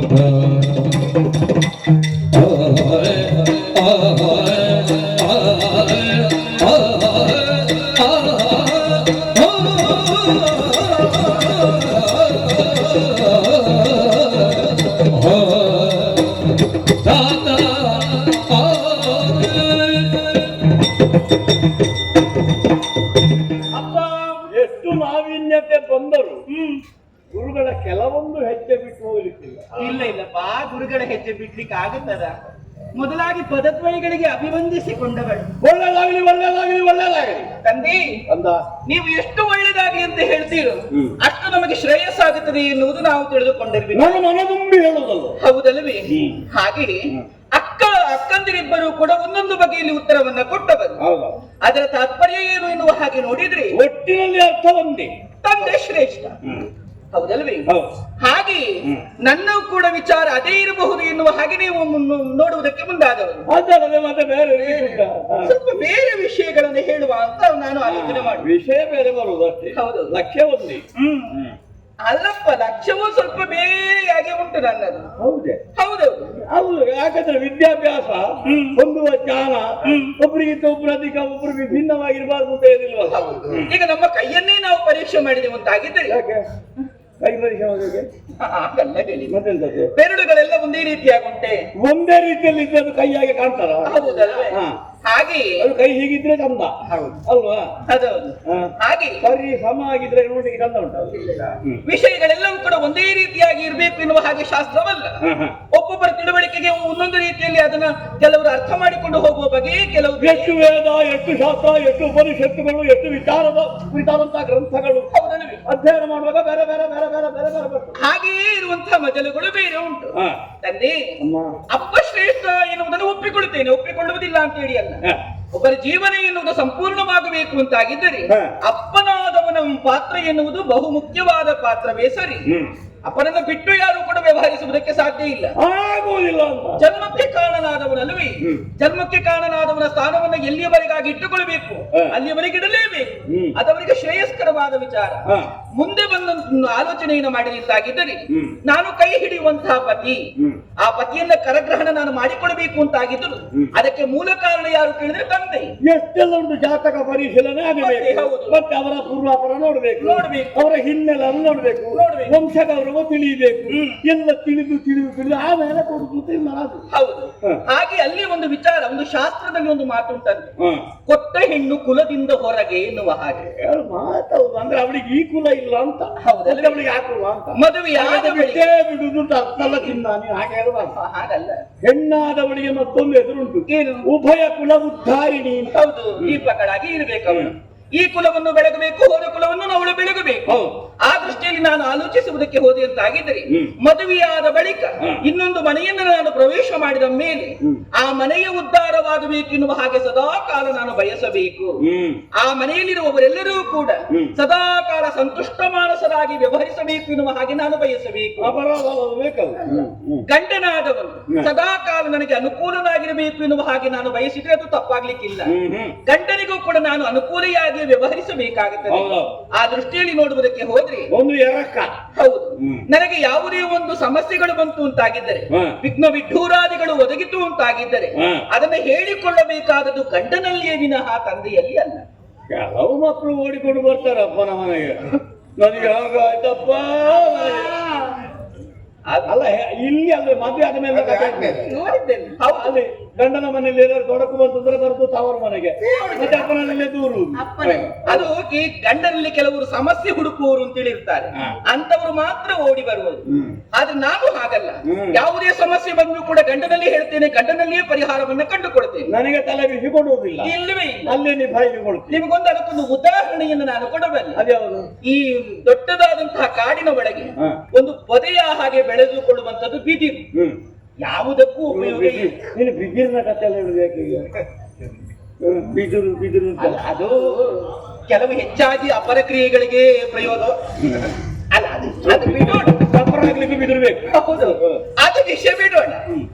ಆದರೂ ಕೂಡ ಅದು ಉಪಯೋಗವಾಗುವುದು ಒಂದು ಸುವ್ಯವಸ್ಥೆಗೆ ಉಪಯೋಗ ಆಗುತ್ತದೆ. ಒಂದು ವಿಷಯ ತುಂಬಾ ಉಪಕಾರ ಉಂಟು. ಅದರ ಒಂದು ಕಡ್ಡಿಯನ್ನು ತೆಗೆದುಕೊಂಡು ನಾವು ಕೊಳಲನ್ನಾಗಿ ಮಾಡಬೇಕು. ಕೊಳಲನ್ನ ಮಾಡಬೇಕು ಅಂತಾಗಿದ್ದರೆ 7 ತೂತುಗಳನ್ನ ಮಾಡಬೇಕಾದ್ರೆ ಸಪ್ತಸ್ವರ ಹೊರಡಬೇಕು. ಹೌದಲ್ವೇ? ಆ ಕೊಳಲನ್ನಾಗಿ ಸಿದ್ಧಪಡಿಸುವವನು ಯಾರು ಎನ್ನುವ ಹಾಗೆ ಕೇಳಿದ್ರೆ ತಂದೆ. ಮಕ್ಕಳನ್ನ ಒಂದು ಕೊಳಲನ್ನಾಗಿ ಮಾಡುವವನೇ ತಂದೆ. ಹೌದಲ್ವೇ? ಆ ಕೊಳಲನ್ನು ಕೊಂಡು ಹೋಗಿ ಪೆಟ್ಟಿಗೆಯಲ್ಲಿ ಇಟ್ಟೆವು ಅಂತಾಗಿದೆ, ಉಪಯೋಗ ಉಂಟಾದ್ರಿಂದ ಏನು ಪ್ರಯೋಜನ ಅಲ್ವಾ? ಪ್ರಯೋಜನವೇ ಸುರಿಯುತ್ತದೆ, ತೂತು ಬೀಳ್ತದೆ ಅಂತ. ಹಾಗೆ ಬಿಡು ದೀರ್ಘಕಾಲ ಇಟ್ಟರೆ ಆ ಕೊಳಲಿನಿಂದ ಸುಸ್ವರ ಎನ್ನುವುದು ಹೊರಬರಬೇಕು ಅಂತಾಗಿದ್ದರೆ ಯೋಗ್ಯನಾದವನ ಕೈಗೆ ಸೇರಬೇಕು. ಅಂದ್ರೆ ಸಂಗೀತ ಜ್ಞಾನ, ಒಳ್ಳೆ ಒಬ್ಬ ವೇಣುವಾದಕ ಬರ್ಬೇಕು. ಸಂಗೀತ ಜ್ಞಾನ ಇರುವವನೇ ಆಗಬೇಕು. ಹೌದಪ್ಪ. ಹೌದಲ್ಲವೇ? ಹಾ. ಸಂಗೀತ ಜ್ಞಾನ ಇರುವವನು ಯಾರು ಕೇಳಿದ್ರೆ, ಹೆಣ್ಣಾದಂತಹ ಕೊಳಲನ್ನ ಊದಬಲ್ಲಂತಹ ಸಂಗೀತ ಜ್ಞಾನ ಹೊಂದಿರುವವರು ಯಾರು ಕೇಳಿದ್ರೆ ಗಂಡನೇ ಸರಿ. ಗಂಡನಿಂದಲೇ ಹೆಂಡತಿಗೆ ಮಾನ್ಯತೆ ಎನ್ನುವುದು ಸಿಗುವುದು. ಹಾಗಿರುವಾಗ ನನ್ನ ಜೀವನದಲ್ಲಿ ಮುಂದೆ ಬರುವಂತಹ ಗಂಡನೇ ನನ್ನ ಈ ವೇಣುವನ್ನು ಮಾಡಿ ಕೊಟ್ಟಂತ ತಂದೆಯೇ ದೊಡ್ಡವ, ಊದು ದೊಡ್ಡವ. ಅಲ್ಲ ಅಲ್ಲ ಅಲ್ಲ ಅಲ್ಲ, ನನ್ನ ಜೀವನದಲ್ಲಿ ಊದುವವನೇ ದೊಡ್ಡವನು. ನನ್ನ ಪಾಲಿಗೆ ನನ್ನ ಗಂಡನೇ ಶ್ರೇಷ್ಠ, ಅಪ್ಪ ಶ್ರೇಷ್ಠ ಅಲ್ಲ ಎನ್ನುವುದು ನನ್ನ ಭಾವನೆ. ಸ್ವಲ್ಪ ಓದಿದ್ದು ಹೆಚ್ಚಾಯ್ತು ಕಾಣ್ತದೆ. ಇಲ್ಲ, ಕಡಿಮೆ ಆಯ್ತು. ಹೆಚ್ಚು ಹೆಣ್ಣು ಮಕ್ಕಳು ಓದಿದ್ರೆ ಆಗೋದಿದ್ವೆ. ನಿನಗೆ ಇಷ್ಟೆಲ್ಲ ಮಾತಾಡ್ಬೇಕು ಅಂತಾದ್ರೆ ಒಂದು ಪುರಾಣಗಳ ವಿಷಯ ಹೌದು. ಇದೆಲ್ಲ ದೊರಕಬೇಕ ಬೇಡುವ? ಉಂಟು. ನೀನು ಸಂಗ್ರಹ ಏನು ಮಾಡಿದ್ದ ಒಂದು ಸಂಗ್ರಹ ಉಂಟಪ್ಪ. ಬೇಕಾದದ್ದು ವಿಷಯ ಉಂಟು. ಅನಸೂಯಾದಿಗಳು ತಮ್ಮಯ ಇನಿಯನ ಸೇವೆಯುಳು ತಾತ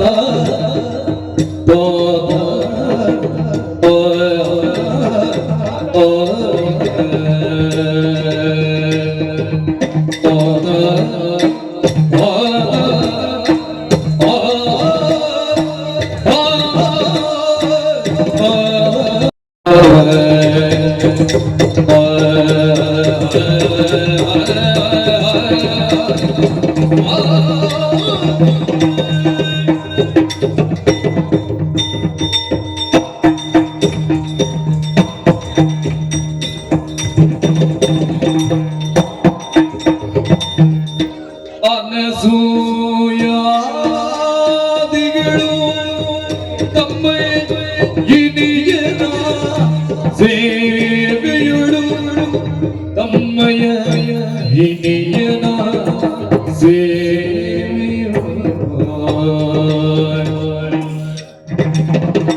ಘನ ಪತಿವ್ರತಿಯರು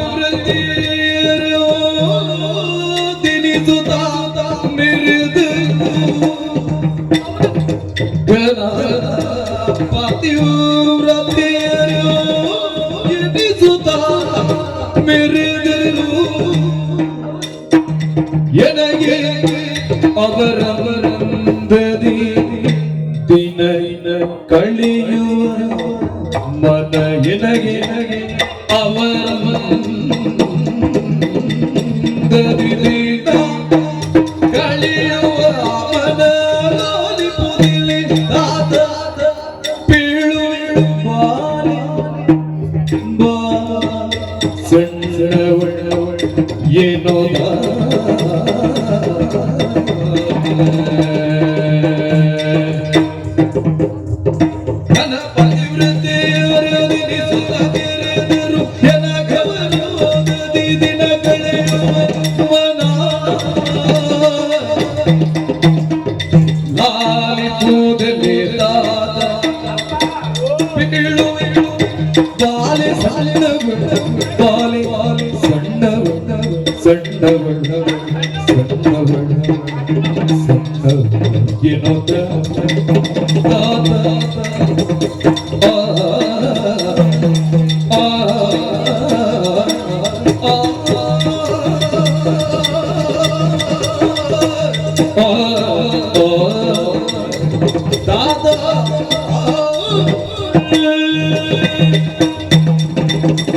ಅಪ್ಪ, ನಾನು ಸುಮ್ಮನೆ ಮಾತಾಡುವುದಕ್ಕೆ ಮುಂದಾದವಳಲ್ಲ.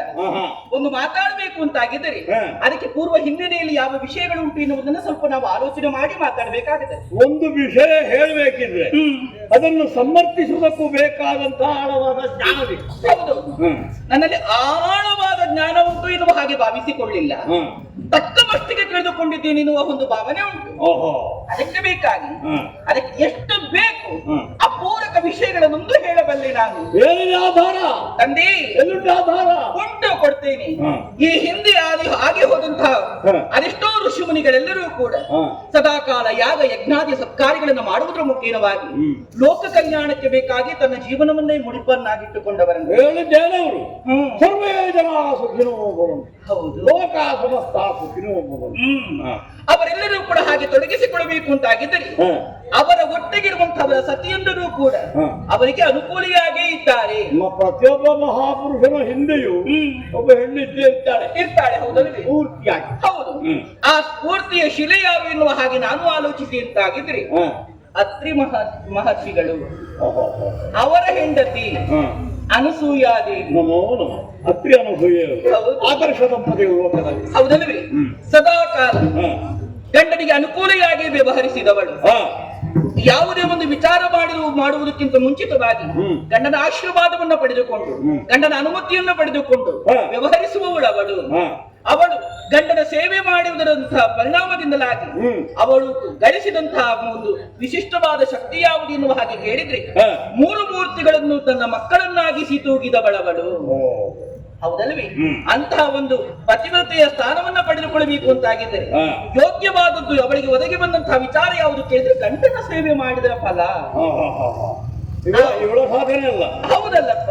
ಅವನ ಸಾಧನೆಯ ಮುಖೇನವಾಗಿ ಅವರ ಒಂದು ಶಕ್ತಿಯನ್ನು ಇವಳಿಗೆ ಬಂದ ಕಾರಣದಿಂದಲಾಗಿ ಹಾ. ಆ ರೀತಿಯಾಗಿ ಆಯಿತು. ಹಾ. ಇನ್ನೊಬ್ಬಳ ವಿಚಾರವನ್ನು ನಾವು ಆಲೋಚನೆ ಮಾಡಿದ್ರೆ ಯಾರವಳು? ಮುಕ್ಕಲಮುನಿ ನಾರಾಯಣಿ.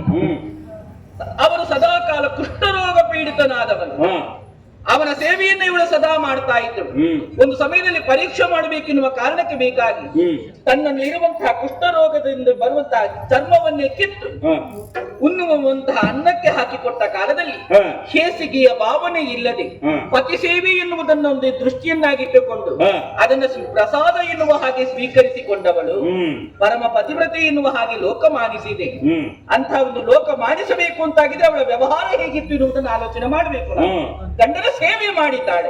ಇನ್ನೊಬ್ಬಳ ವಿಚಾರವನ್ನು ನಾವು ಆಲೋಚನೆಯನ್ನು ಮಾಡಿದ್ದೀವಿ ಅಂತಾಗಿದ್ದರೆ ಸತ್ಯವಾನನ ಹೆಂಡತಿ ಸಾವಿತ್ರಿ ಸದಾ ಕಾಲ ಅವನಿಗೆ ಅನುಕೂಲೆಯಾಗಿದ್ದವಳು.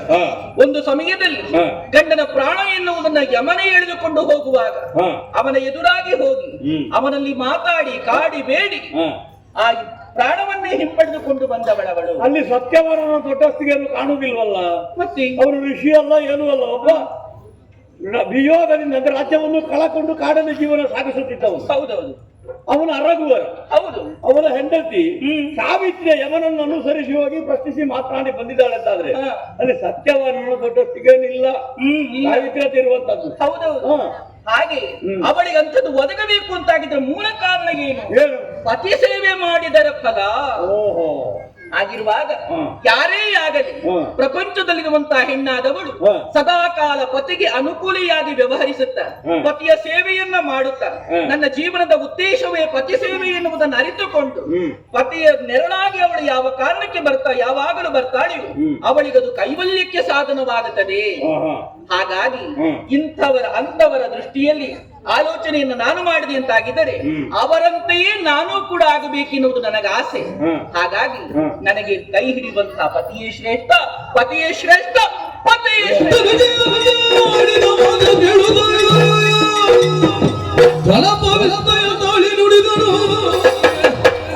ನಿನಗೆ ಬಲನ ಸಠನ ದೊರಕಿಸಿ ಅಯ್ಯುವಿನು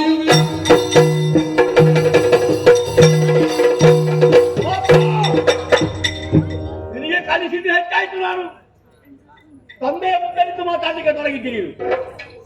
ನಿನ್ನ ಅಕ್ಕಂದ್ರೆ ಹೇಳಿದಂತ ಮಾತು ನಿನಗೆ ಹೇಳಲಿಕ್ಕೆ ಆಗುದಿಲ್ಲ. ಗಂಡ ತಂದೆ ಆದವನು ಶ್ರೇಷ್ಠನಲ್ಲ, ತಂದೆಗಿಂತ ಶ್ರೇಷ್ಠ ಗಂಡ ಅಂತ ಹೇಳ್ತೀಯಲ್ಲ ನೀನು. ಹೌದು. ಓಹೋ. ಅವನ ಸೇವೆ ಮಾಡಿ ಕಾಲ ಕಳೀತಿ. ನನಗೆ ಮುದ್ಗರನ ಕತೆ ಹೇಳಿದೆ ನೀನು. ಹೌದು. ನಾರಾಯಣಿಯ ಕತೆ ಹೇಳಿದೆ. ಕೀವು ಬಂದು ಕುಷ್ಠರೋಗದಿಂದ ಬಳಲುತ್ತಿದ್ದವನು ತನ್ನ ಕೀವನ್ನ ತೆಗೆದು ಅನ್ನಕ್ಕೆ ಹಾಕಿದ್ರೆ ತಿಂದು ಆ ಕಾರಣಕ್ಕಾಗಿ ಪ್ರಸಾದ ಎನ್ನುವ ಹಾಗೆ ಸ್ವೀಕರಿಸಿ. ಓಹ. ನಿನಗೆ ಹಾಗೆ ಅವರ ಹಾಗೆ ಮನ ಕಳೆಯುವಂತ ಯೋಚನೆ ಅಂತ ಇದೆಯಲ್ಲ, ಒಳ್ಳೆಯದು. ನಿನಗೆ ಯೋಗ್ಯ ಪುರುಷರನ್ನು ಮದುವೆ ಆದ್ರಲ್ವ ನೀನು ಸೇವೆ ಮಾಡುವಂತದ್ದು. ನಾನು ಲೋಕಮುಖದಲ್ಲಿ ಯಾವುದಕ್ಕೂ ಬೇಡದ, ಏನು ಸಾಧ್ಯವಿಲ್ಲದ ಒಂದು ಪುರುಷ ರೂಪದ ಪ್ರೇತದ ಆಗಿರುವವನು. ಅಂದ್ರೆ ನಿತ್ರಾಣಿ ನಿಶಕ್ತಿಯನ್ನು ಹೊಂದಿರುವಂತಹ ಒಬ್ಬ ವ್ಯಕ್ತಿ, ಒಬ್ಬ ಶಾಟ ಅಂತವನು ನಿನಗೆ ಮದುವೆ ಮಾಡಿದ್ದೇನೆ. ನೀನು ಅವಾಗ ಹೇಗೆ ಮಣಿಯುತ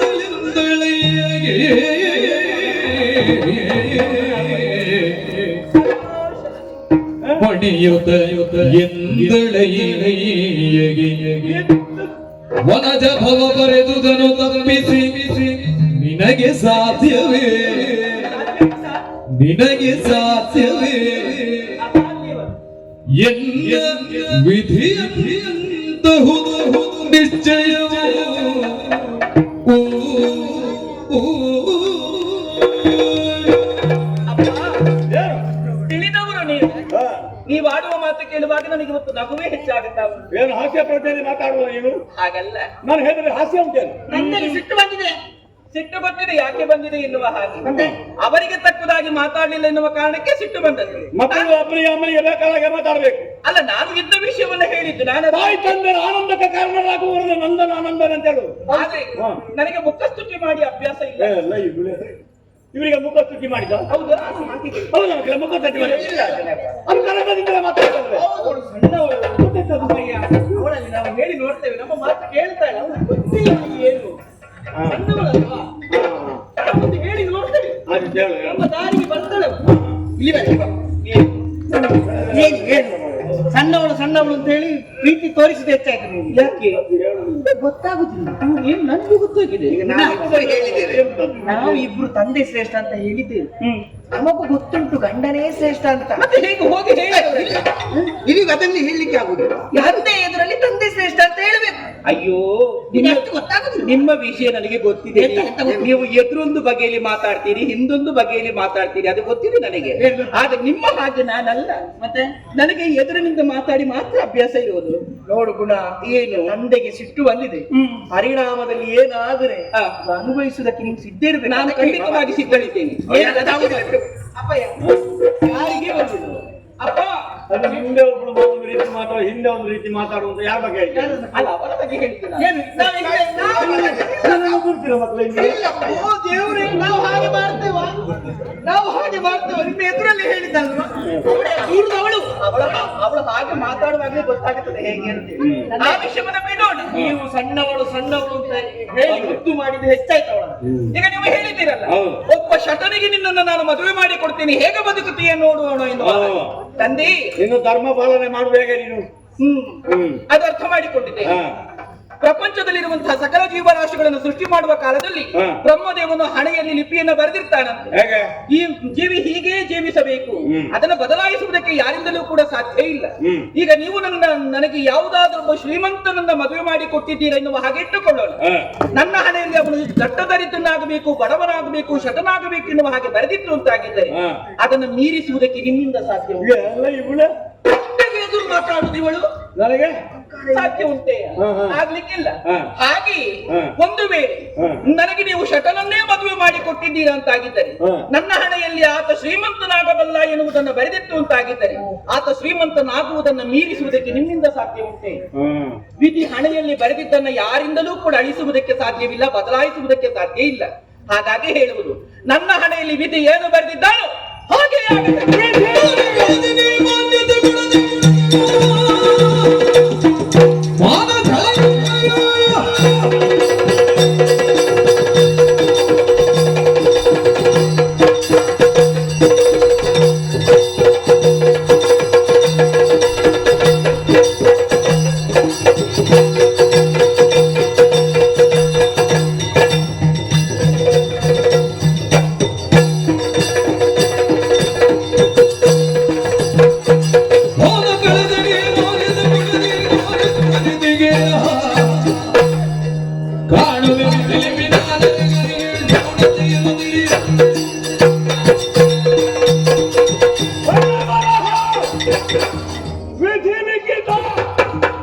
ಅದಕ್ಕಿಂತ ಮಿಗಿಲಾದದ್ದು ಏನು ಇಲ್ಲ.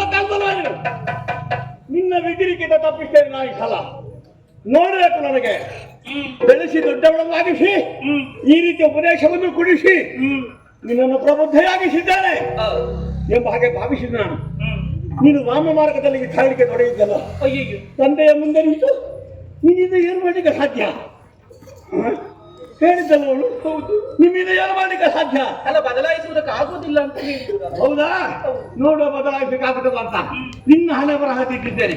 ಪತಿವ್ರತ ಧರ್ಮದ ಮೂಲಕವಾಗಿ ನೀನು ಉನ್ನತಿ ಸಾಧಿಸುವುದನ್ನು ನನಗೂ ನೋಡ್ಬೇಕು. ನಿನಗೆ ಅಂತವರನ್ನು ಕಟ್ಟಿದ್ದೇನೆ. ನೋಡುವ ನಿನ್ನ ಧರ್ಮ ಪಾಲನೆ ಅವರಿಗೆ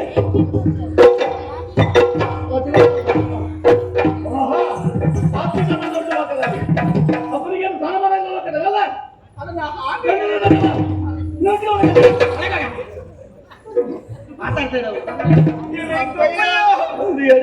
ಸಿಟ್ಟಾಗಬೇಡಿ ದೇವ್ರೆ. ಮುಂದೆ ಅವಾಗ ಒಂದು ಎದೆ ನೋವು ಬಂದ್ರು ನನಗೆ. ಯಾಕೆ ಬರ್ತದಂತ ಗೊತ್ತಿಲ್ಲ. ನಮ್ಮಲ್ಲಿ ಸಿಟ್ಟಿಲ್ಲ. ಇಲ್ಲ ಮಗಳ, ನಿನ್ನಲ್ಲಿ ಕೋಪ ಉಂಟೆ ಬಂಗಾರಿ. ಇಲ್ಲಪ್ಪ, ನಿನ್ನಲ್ಲಿಲ್ಲ ಚಿನ್ನ. ಹೆದರಬೇಡ, ನಿನಗೆ ಯೋಗ್ಯ ಗಂಡನನ್ನು ಯಾರು ನಾನು ಮದುವೆ ಮಾಡಿದ್ದೇನೆ. ಅದು ಅವಳಿಗೆ ಮಾತ್ರ. ಆಯ್ತಾ? ಯೋಚನೆ ಮಾಡ್ಬೇಡಿ, ಸಿಟ್ಟಾಗಬೇಡಿ. ಬೇಗ ಬೇಕಾದ್ರೆ ಅವಳಿಗೆ ಸರಿ ಆಯ್ತಾ? ನೀನು ಹೆದರಬೇಡ. ಸಿಟ್ಟಿಲ್ಲ ನೀವೆಲ್ಲ ಬಂಗಾರಿ. ಇವಳಿಗೆ ಒಂದು ಪಾಠ ಕಲಿಸಬೇಕು ಈ ಸಲ. ನೋಡುವ, ಅಪ್ಪ ದೊಡ್ಡವನ ಗಂಡ ದೊಡ್ಡವನ ಅಂತ ತೋರಿಸಿಕೊಟ್ಟ ಯಾರಲ್ಲಿ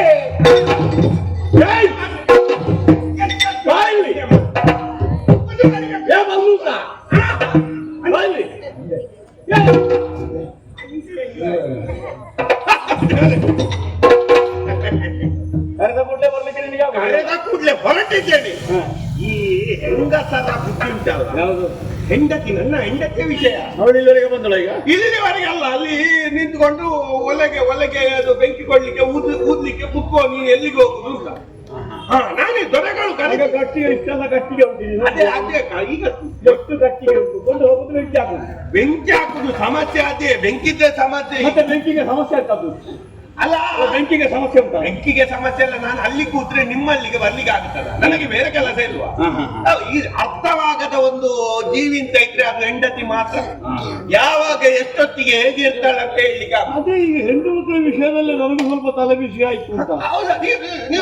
ಎಲ್ಲ ಇದು ಇರ್ಲಿ, ಇಲ್ಲಿ ಈಗ ನಿಂತಾಗ್ಲಿಕ್ಕಿಲ್ಲ, ಇಲ್ಲಿ ನಿಂತಾಗ್ಲಿಕ್ಕಿಲ್ಲ ಅಂತ. ಹೌದಾ? ಸರಿ, ಬನ್ನಿ. ನಾವು ನಿಂತುಕೊಂಡು ಮಾತಾಡುವುದಕ್ಕಿಂತ ಸ್ವಲ್ಪ ಕೂತ್ಕೊಂಡು ಮಾತಾಡ. ಕೂತು ಏನು ಗಂಟಾಗ ರೊಟ್ಟಿ ಗೊತ್ತಾಯಿ. ಅವರು ನಿಂತ್ರೆ ಆಗ್ಲಿಕ್ಕೆ ಅಂತ ಹೇಳುದು ಅವರೇ. ಅಂದ್ರೆ ಇಲ್ಲಿರುವುದಲ್ಲ, ಹೊರಡುವಂತೆ. ಹೊರಟು ಅಂತ. ಸರಿ. ಬೈಲಿ ಎಲ್ಲಿ ಹೊರಟದ್ದು? ನಿನ್ನ ಮಾವನ ಮನೆಗ ಪ್ರಚೋದ ತಗೊಳ್ಳಿಕ್ಕೆ ಅದು ಕೊಡ್ಲಿಲ್ವಾ? ಇಲ್ಲ, ನೋಡೋಣ ಆಚೆ ಆಗ್ತದೆ. ಆಮೇಲೆ ತಕೋ. ಆದ್ರೆ ಅದಕ್ಕಿಂತ ಮೊದಲು ನಿನಗಿಲ್ಲಿ ಹೊರಡಬೇಕು. ಅದು ಅಲ್ಲಿಗೆ ಎಲ್ಲಿಗೆ ಅಂತ ಕೇಳಿದ್ರೆ ಅದೊಂದು ನಾನೊಂದು ಯಾಕಚ್ಚಿತ್ ನಿಮ್ಮ ಸೇವಕ ಎಲ್ಲಿಗೆ ಅಂತ ನಿಮ್ಮಲ್ಲಿ ಕೇಳಿದ್ರೆ ಸರಿ ಆಗ್ತದೆ. ಆದ್ರೂ ಒಟ್ಟು ಹೊರಡುವುದು 1 ಲಕ್ಷ ಬೇಕಾ ಬೇಡವಾ? ಅಲ್ಲ, ನೀವು ಹೇಳ್ತೀರಿ ಅಂತ ಭರವಸೆ ಉಂಟಲ್ಲ. ನೀನು ಅಲಕಾವತಿಗೆ ಹೋಗ್ಬೇಕು. ಎಲ್ಲಿಂಟು ಅಲಕಾವತಿ? ಅಲಕ್ಕಲ್ವ, ಅಲಕಾವತಿ. ಅಲಕ್ಕಾವತಿ ಯಾವ್ದದು? ಅಲಕ್ಕಾವತಿ ಅದು ಒಂದು ಊರು ಕೇಳಿದ್ದೇನೆ. ಎಲ್ಲಿ? ಅದು ಕುಬೇರನದ್ದು. ಅದಲ್ಲ ನಾನು ಕುಬೇರನ ಅಲಕಾವತಿ. ದೇವೇಂದ್ರನಿಗೆ ಅಮರಾವತಿ, ಕುಬೇರನಿಗೆ ಅಲಕಾವತಿ ಎಲ್ಲ ಇದ್ದದ್ದೇ. ನಾನು ಕೂಡ ಮೇಲೆ ಹೋಗ್ಬೇಕಾದ್ರೆ ಅಲಕ್ಕ ಹೋಗ್ಬೇಕಲ್ಲ. ಅಲಕಾವತಿ. ಅಲಕ್ಕಾವತಿಗೆ ಹಾಗೊಂದು ಹೆಸರನ್ನು ಹೊಂದಿದ ನಗರ ಉಂಟಿಲ್ಲಿ. ಎಲ್ಲಿ? ಭೂಮಿಯಲ್ಲಿ. ನನ್ನ ಅಳಿಯಂದ್ರು ಇದ್ದಾರಲ್ಲ ಇಬ್ರು, ಅಲಕಾವತಿಯಲ್ಲಿ ತಂಗಿ ಮಕ್ಕಳು. ಏನದು? ಅದೇ ಈಗ ನೆನಪಿಗೆ ಬಂದ ಅಳಿಯಂದಿರು ಹೆಸರು ನೆನಪುಂಟದ? ಏನು ಯಾರು?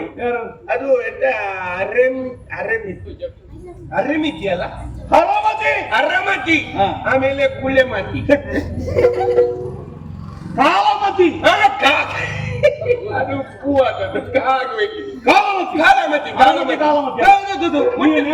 ನೋಡಿ ಬರ್ರಿ. ಅವರನ್ನು ಏನು ಸಮಸ್ಯೆ ಅವರಿಗೆ? 2 ಹಣ್ಣು ಹಂಪಲ್ಲೆಲ್ಲ ಹಿಡ್ಕೊಂಡು ಹಾಗಲ್ಲ, ಅವರನ್ನು ಕಂಡು ಮಾತನಾಡಿ ಅಲ್ಲ ಬರದಾಗಿದೆ, ಒಳಗೆ ಉಂಟು ಒಕ್ಕನೆ ಬರದಾಗಿದೆ. ಇದು ಕೊಡುವುದಕ್ಕೂ ಅವರಿಗೆ ಕೊಡ್ಬೋದಲ್ಲ ನಿಮಗೆ? ಏನು ಕೊಡದೆ, ನಾನು ಎಷ್ಟು ಸಾರಿ ಹೋಗ್ಲಿಲ್ಲ ಅಂತದಕ್ಕೆಲ್ಲ ಕೊಡುವುದು. ಅದೇ ಕೊಡುವುದಲ್ಲ, ಏಟು ಅಲ್ಲ ನಿಮ್ಮ ಧೈರ್ಯದಲ್ಲಿ ನಾನು ಕೊಡುವುದಕ್ಕೆ ಹೋಗುದು. ಏಟು ಕೊಡ್ಲಿಕ್ಕೆ ಬಂದ್ರೆ ನೀನು ಮರಳಿ ಬರ್ತೀಯ ಅಂತ ನನಗೆ ಗೊತ್ತಿಲ್ಲ. ಏಟಲ್ಲ, ಬರೆದು ಕೊಟ್ಟಂತ ಓಲೆಯನ್ನು ಅವರಿಗೆ ಒಪ್ಪಿಸಬೇಕು. ಆದಷ್ಟು ಬೇಗನೆ ಮಾವನನ್ನು ನೀವು ನೋಡಬೇಕು ಎಂಬ ಹಾಗೆ ಅವರಿಗೆ ಸೂಚಿಸಬೇಕು. ಹೊರಟು ಬರಬೇಕು. ಒಂದಕ್ಷರ ಸೇರಿಸಬೇಡ. ಇಲ್ಲ, ನೀವು ಹೇಳಿ ಒಂದಕ್ಷರ ಬಿಡಬೇಡ. ನಾನು ಹೋದಲ್ಲೆಲ್ಲ ಬಿಡುವ ಪ್ರಶ್ನೆ ಇಲ್ಲ, ಅವರಿಗೆ ಸಮಸ್ಯೆ ಆಗ್ಬಾರ್ದು ನೋಡಿ. ಬಿಡ್ಲಿಕ್ಕಿಲ್ಲ ನೀನು. ಬಿಟ್ರೆ ಅದು ಏಸಿಗೆ ಆಗ್ತದೆ. ಅದು ಹೀಗೆ ಹೊರಡ್ಬೇಕು. ಅಲ್ಲ, ಅದು ಈ ಸೊಳ್ಳೆ ಎಲ್ಲ ಮುಖಕ್ಕೆ ಬರ್ತವೆ. ಆದಿತ್ತು, ಹೋಗಿ ಬಾ.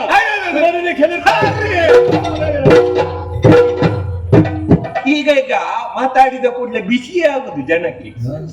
ಮೊದಲಾಗಿರ್ಲಿಲ್ಲ. ಮೊನ್ನೆ 60 ಆಯ್ತಲ್ಲ, 60 ಆದ ನಂತರ ಒಂಥರ ಅದೇ ಬಿಸಿಯಾರಿಗೆ ನಿನ್ನ ಅಪ್ಪನಿಗೆ ಬಿಸಿ. ನೀವೊಂದು ಬರುವಾಗ ಶೀಶಿ ಮಾಡಿದ್ದಿಲ್ಲ. ನಾನು ಹೇಳಿದ್ರೆ ಮಾತಾಡ್ಕೊಂಡು ನಿನ್ನಿಂದ ಹೇಳಿದ್ರೆ ಹೀಗಲ್ವ, ಮಹಾರಾಜರಿಗೆ ಸರಿ ಇಲ್ಲ ಅಂತ ನೀನೇ ಪ್ರಚಾರ ಮಾಡುದಲ್ಲ. ಹೋದಲ್ಲಿ ಆಗ್ಬೇಕಾದ್ರೆ ಬಿಸಿ ಆಗ್ಬೇಕು. ಅಕಾಲದಲ್ಲಿ ಬರ್ಬೇಕಾದ್ರೆ ಸರಿ ಸರಿ ಸರಿ ಆಯ್ತು.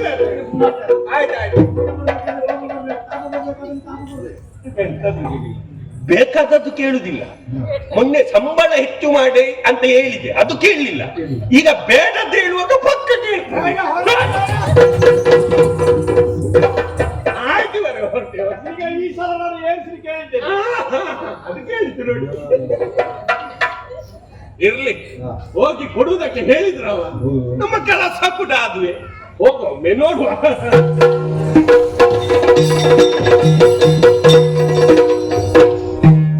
ಜೀವನ ಯಾತ್ರೆಯ ಯಾತ್ರಿಕರೆಲ್ಲರೂ ಗುರಿಯಿಲ್ಲದೆ ತೊಳಲಾಡುವರು.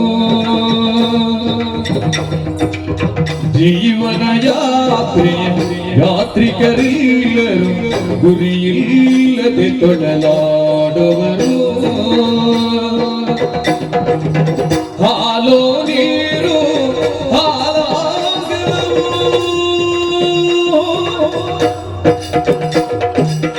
ಹಾಲು ನೀರು ಹಾಲಾಗಲವು.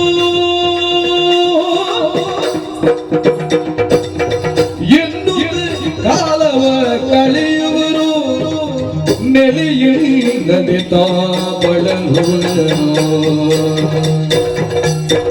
ಜೀವನ ಯಾತ್ರೆಯ ಯಾತ್ರಿಕರೆಲ್ಲರೂ ಗುರಿಯಿಲ್ಲದೆ ತೊಳಲಾಡುವರು. ಅಮ್ಮ, ಅಕ್ಕ, ಅಣ್ಣ, ಗಾಸ,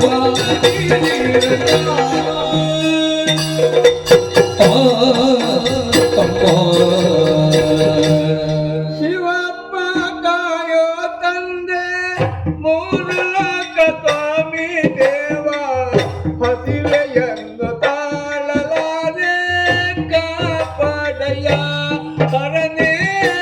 ಶಿವಪ್ಪ ಕಾಯೋ ತಂದೆ, ಮೂರು ಲೋಕ ಸ್ವಾಮಿ ದೇವ, ಹಸಿವೆಯನ್ನು ತಾಳಲಾರೆ ಕಾಪಾಡಯ್ಯ ಹರನೇ, ಕಾಪಾಡಯ್ಯ ಹರನೇ, ಕಾಪಾಡಯ್ಯ. ಅಣ್ಣ, ಅಯ್ಯ, ಅಮ್ಮ, ಭವತಿ ಭಿಕ್ಷಾ ದೇಹಿ, ಭವತಿ ಭಿಕ್ಷಾ ದೇಹಿ. ಹೊಟ್ಟೆ ಬಾಡಿಗೆ ಬೇಕಾಗಿ ಭಿಕ್ಷಾ ಪಾತ್ರ ಹಿಡಿದುಕೊಂಡು ನಿಮ್ಮ ಮನೆಯ ಬಾಗಿಲಿಗೆ ಬರುವಂತಹ ದೌರ್ಭಾಗ್ಯ ನನ್ನ ಬಾಲಿಗೆ ದೇವರು ಕೊಟ್ಟಿದ್ದಾರೆ. ಕಟ್ಟಿದ ಮನೆ ಇಲ್ಲ, ಹುಟ್ಟಿದ ಮಕ್ಕಳಿಲ್ಲ, ಸಂಸಾರಿ ಅಂತೂ ನಾನು ಅಲ್ವೇ ಅಲ್ಲ. ಒಂದು ವಿಚಾರ ಅಂತೂ ಸತ್ಯ, ಬಡವರಾಗಿ ಇನ್ನೊಬ್ಬರಿಗೆ ಉಪದ್ರವಾಗಿ ಬದುಕುವುದಕ್ಕಿಂತ ಶ್ರೀಮಂತರ ಮನೆಯ 4 ಕಾಲ ಪ್ರಾಣಿಯಾಗಿ ಹುಟ್ಟಿದ್ರು. 3 ಹೊತ್ತು ಹೊಟ್ಟೆಗೆ ಏನು ತತ್ತರ ಬರ್ಲಿಕ್ಕಿಲ್ಲ. ಬೇಕ ಸ್ವಾಮಿ ಈ ಬದುಕು. ಎದ್ರೆ ಕೂತ್ಕೊಳ್ಳಿಕ್ಕೆ ಆಗುದಿಲ್ಲ, ಕೂತ್ರೆ ಎದ್ದು ಹೇಳೋದಕ್ಕೆ ಆಗುವುದಿಲ್ಲ.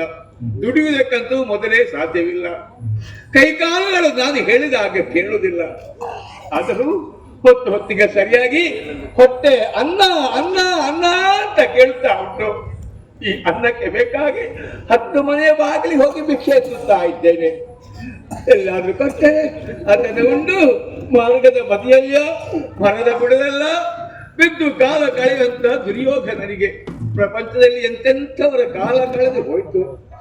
ಆದರೆ ಆ ವಿಧಿ, ಆ ಬ್ರಹ್ಮದೇವ ನನಗೆ ಎಷ್ಟು ವರ್ಷ ಆಯುಷ್ಯ ಹಾಕಿದ್ದಾರೆ ಗೊತ್ತಿಲ್ಲ. ಪ್ರಭು, ನಿನ್ನ ಪಾದ ಬಳಿಗೆ ಆದಷ್ಟು ಬೇಗ ನನ್ನನ್ನು ಕಳತ ಸ್ವಾಮಿ. ಯಾಕೆ ನಾನು ಈ ಕಷ್ಟ ಪಡ್ತಾ ಇದ್ದೇನೆ ಭೂಮಿಯಲ್ಲಿ? ಭವತಿ ಭಿಕ್ಷಾಂ ದೇಹಿ, ಭವತಿ ಭಿಕ್ಷಾಂ ದೇಹಿ, ಭವತಿ ಭಿಕ್ಷಾಂ ದೇಹಿ. ಹಾಲೋ ನೀರು ಹಾಲಾಗಲು,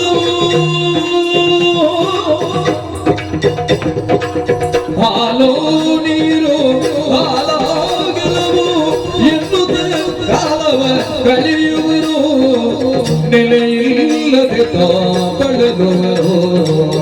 ಜೀವನ ಯಾತ್ರಿಕರೆಲ್ಲರೂ ಗುರಿಯಿಲ್ಲದೆ ತೊಡಲಾಡುವರು. ಅಮ್ಮ ಅಕ್ಕ